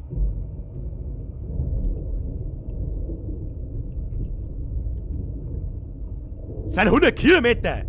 Wir fahren bitte 100 Kilometer in eine Disco. Da bin ich ja nicht zusammenhauen, komme ich am nächsten Tag nicht mehr heim.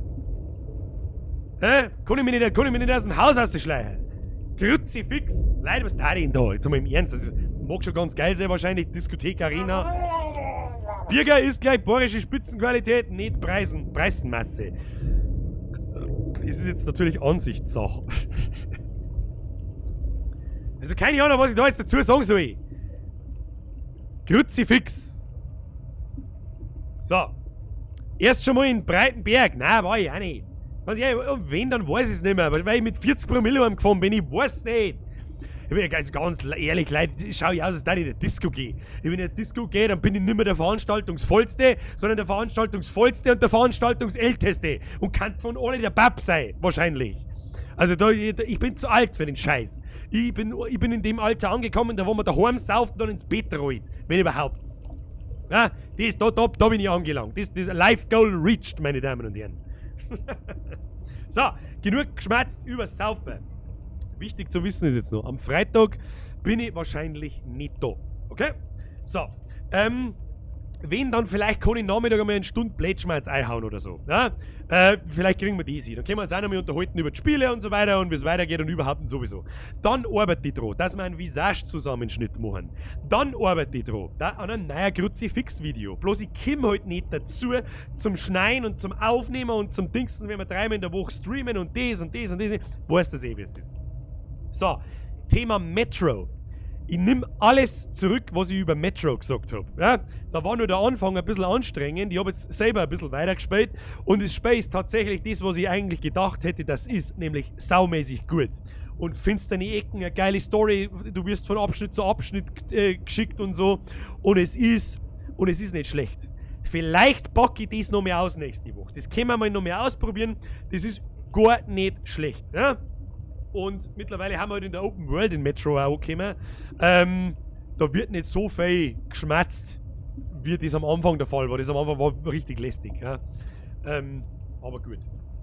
Ja, was haben wir sonst noch?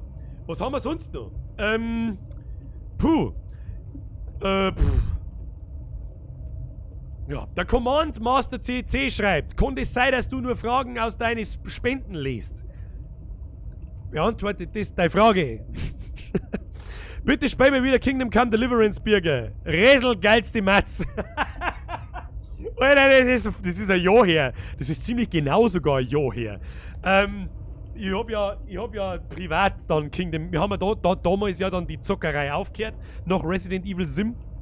Und ich hab das dann, wie soll ich sagen, privat durchgespielt, Kingdom Come, ziemlich lang sogar und so, deswegen werde ich das nicht mehr angelangen. Und die DLCs, ganz ehrlich, die haben mir zu wenig Inhalt, das ist mir nicht wert. Der Turtle-Liker schreibt, spiel noch mehr Outlast. Nein, da weiß ich noch zu viel. Da weiß ich einfach noch zu viel. Ich weiß die Jumpscare-Momente, da weiß ich einfach zu viel. Da ist der Moment hier. Hast du die 4-Reihe von 2005 gezockt? Gänsehaut? Ja, hab ich. 4-1 war damals ganz schlimm. Ganz, ganz schlimm. Mr. Handel, vergesst für den Euro an dieser Stelle. Digga! Elias! Bei mir im Channel schreiben wir nicht Digga. Bitte nicht. Wir haben ja weder irgendwelche Montana Blacks oder irgendwelche, sagen wir es einfach wie es ist, Preisendeppen, die nach jedem zweiten Satz: Ey Digga! Kannst du mal das Mikro hochmachen, Digga? Alter Digga! Alter Digga! Digga, Alter, Digga, kannst du mal Resident Evil 18 spielen, Digga?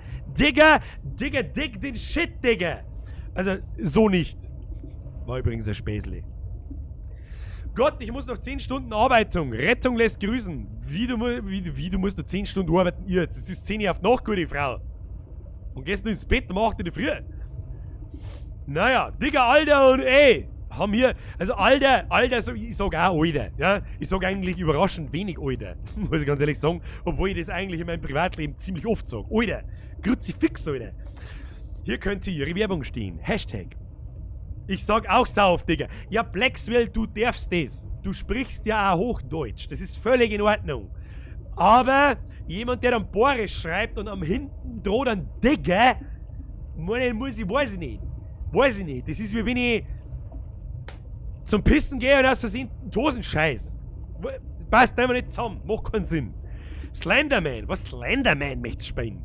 Seriously, das ist 100 Jahre alt und schaut aus wie, weiß ich nicht. Also keine Ahnung, das hat doch jeder schon zu oft gesehen, Slenderman. Das ist ja nichts Besonderes. Irgendjemand hat geschrieben, ich soll Apex spielen. Für Apex bin ich einfach zu schlecht und ich habe echt keinen Bock auf die Leute, die dann daherkommen mit oh, dein Aim und oh, du bist so schlecht und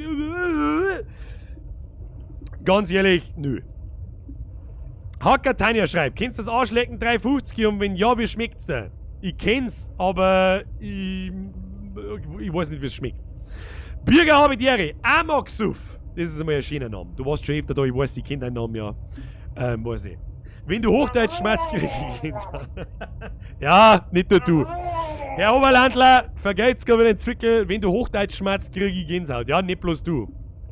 Und bei mir zirkt er sie nach innen, wenn du verstehst. Als hättest du draußen 40 Grad minus. Luke, jetzt habe ich deine Donation nicht gelesen. Kruzifix, Luke oder Luke, vergeht's gar wieder noch. Jetzt habe ich deine Donation. Es tut mir leid. Was ist denn da los? Ach, wir haben ja immer nur im Ingame. Wir haben ja immer nur Ingame. Und der haben wir jetzt da mal verlassen. So. Also, uns gehen die Spiele nicht aus. Meinetwegen. Stefan, vergesst für den Euro. Tetris. Scheiß fucking Tetris. Ich weiß halt auch nicht, wie unterhaltsam das Tetris ist. Ich sag's euch, wie es ist. Ja? Ich mag euch bloß darauf vorbereiten, ich bin in Tetris nicht schlecht. Unterschätzt mich nicht. Wie gesagt, in How to Birger, wer das Video nicht kennt, kann gerne mal nach How to Birger suchen.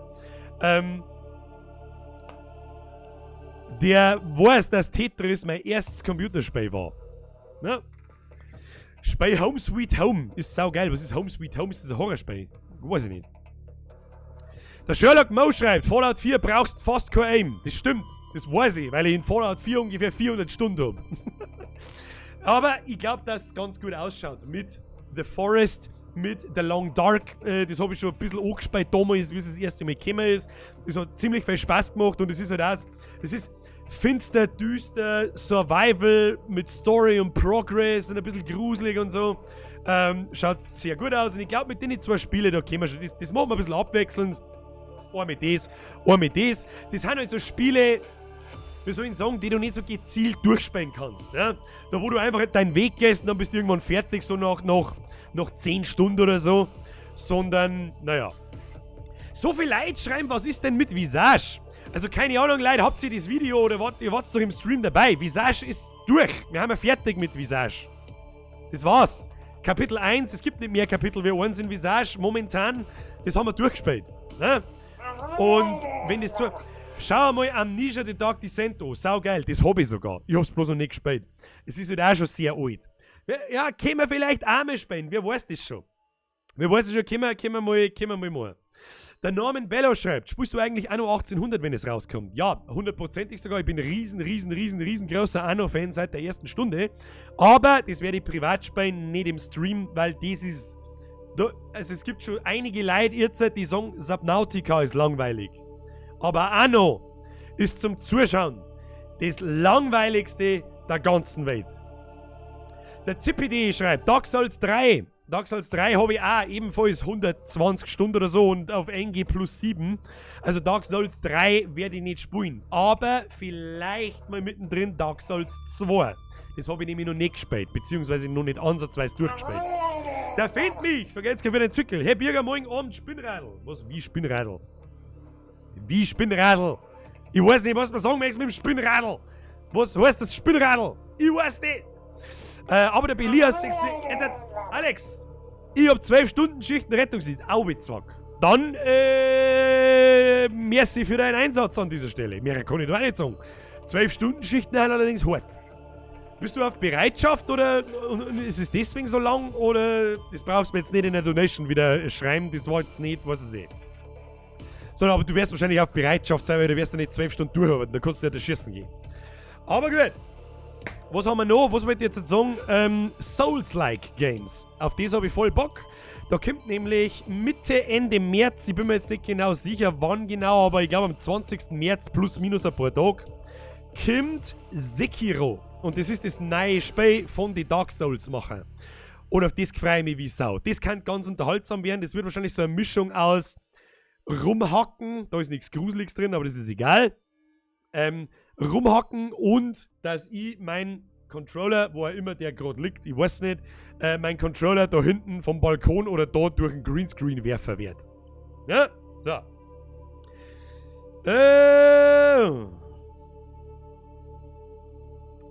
Dead Space, alle 3 Teile. Wenn, dann spielen wir in Dead Space bloß den ersten. Die anderen sind nämlich meines Wissens ziemlich schlecht. Mr. Croissbot, Resident Evil Zero war er schon. Resident Evil Zero? Also irgend so ein altes Resident Evil kann man schon auch mehr auspacken. Also als Remake vom 1er vielleicht. Was ist denn Resident Evil Zero gleich wieder? Da muss ich mich nur mal schlau machen. Weil wir haben es, ganz ehrlich, es gibt so viele Spiele, es wird uns nie ausgehen. Und ich hab's schon gesehen, am allermeisten Bock habt ihr auf Horrorspiele, das war mir schon klar. Und da gibt's auch genügend. Von Amnesia bis Pacify, glaube ich, heißt bis was weiß ich was. Ja, wir haben genügend. Aber vielleicht kommen wir dazu am Freitagnachmittag kurzer Blade-Schmerz-Stream. Ansonsten sehen wir uns nächsten Montag. Mit was für einem Spiel kann ich noch nicht sagen. Entweder mit The Forest, entweder mit The Long Dark oder vielleicht noch mehr einen Test mit Metro. Und dann schauen wir weiter. Tja. Dann weiß ich jetzt auch nichts mehr. Puh. Tja, lieber Vollbier-Squad. Burm und Madeln. Dann da ich sagen, jetzt ist fast Punkt 10 kurz noch. Schade, dass Subnautica nicht mehr hergegeben hat. Das werden wir ein bisschen abwarten müssen, genauso wie in Visage, bis der restliche Inhalt kommt und dann spielen wir es wieder. Bis dahin schaue ich jetzt, dass ich übers Wochenende da herin im Haus so weit komme, wie es noch gerade irgendwie geht. Sprich, morgen Nachmittag habe ich vielleicht noch Zeit, dass ich ein Visage-Video zusammenschnipsel. Das kommt dann so am Wochenende irgendwann, wenn ich es schaffe. Ansonsten kommt es irgendwann nächste Woche. Wir sehen uns spätestens am Montag um 8 Uhr wieder einschalten. Da hat mich narrisch gefreut. Wenn es euch heute gefallen hat, lasst doch bitte einen Like da, da hat mich gefreut. Wenn euch irgendwas Bestimmtes nicht gefallen hat oder wenn ihr irgendwelche bestimmten Vorschläge habt, dann ist dieser Stream auch nachträglich als Video da, dann könnt ihr mir auch einen Kommentar drunter hauen. Lese, jeden einzelnen. Spuren Landwirtschaftssimulator, find mich, das wird in dem Leben, oder zumindest noch nicht so schnell, wird das nicht passieren. Ja, Herr Geib, jetzt hört es auf so spät noch, jetzt braucht es wirklich nicht mehr. Grüß mir noch ein Bürgerin, bitte. Das mach ich. Herr Geibüffe, ich richte einen schönen Grüß vom Geibüffe aus. Ja, dann, da die sagen, oh, der Greenscreen wackelt schon wieder schön. Machen wir jetzt so. So, geschissen auf den Mr. Greenscreen. Ich sag merci fürs Zuschauen, war wieder lustig, wie eigentlich jedes einzelne Mal und ich hab das Gefühl, wir werden das noch eine ziemliche Zeit lang machen, weil es wirklich Spaß macht ohne Ende. Und wenn wir das, vor allem wenn wir das richtige Spiel erwischen. Wir sehen uns am Montag. Um 8 Uhr schaltet es wieder ein, da mich freuen, sagt es seine Kumpels. Ich wünsche euch jetzt einmal vorab schon mal ein schönes Wochenende, weil ich noch nicht sicher sagen kann, dass ich am Freitag da bin. Ansonsten bis Freitag, ansonsten bis Montag. Haut euch eine, mit was vom Spiel wir uns sehen, das sehen wir dann schon, das seht ihr in der Ankündigung. Und jetzt wünsche ich euch eine gute Nacht. Und heute kann ich wirklich beim guten Gewissen sagen, schlaft's gut, weil heute war es ja relativ bunt. Hinterher ist zwar ein bisschen langweilig, aber mein Gott, nein, ja, muss auch einmal sein. War gemütlich, war richtig, war eine gute Entscheidung. Und jetzt haut euch eine, geht's ins Bett. Bis zum nächsten Mal. Vielen herzlichen Dank für eure Donations. Vielen herzlichen Dank fürs Zuschauen. Vielen Dank an alle neuen Mitglieder. Vielen Dank an alle alten Mitglieder. Vielen Dank an alle Mods fürs Chat sauber halten. Und jetzt geht's ins Bett. Verpisst euch, grüezi, fix und geht's wieder auf den Sack. Gute Nacht miteinander. Na, stopp. Wir dürfen niemals die richtige Verabschiedung schleifen lassen. Hab ich!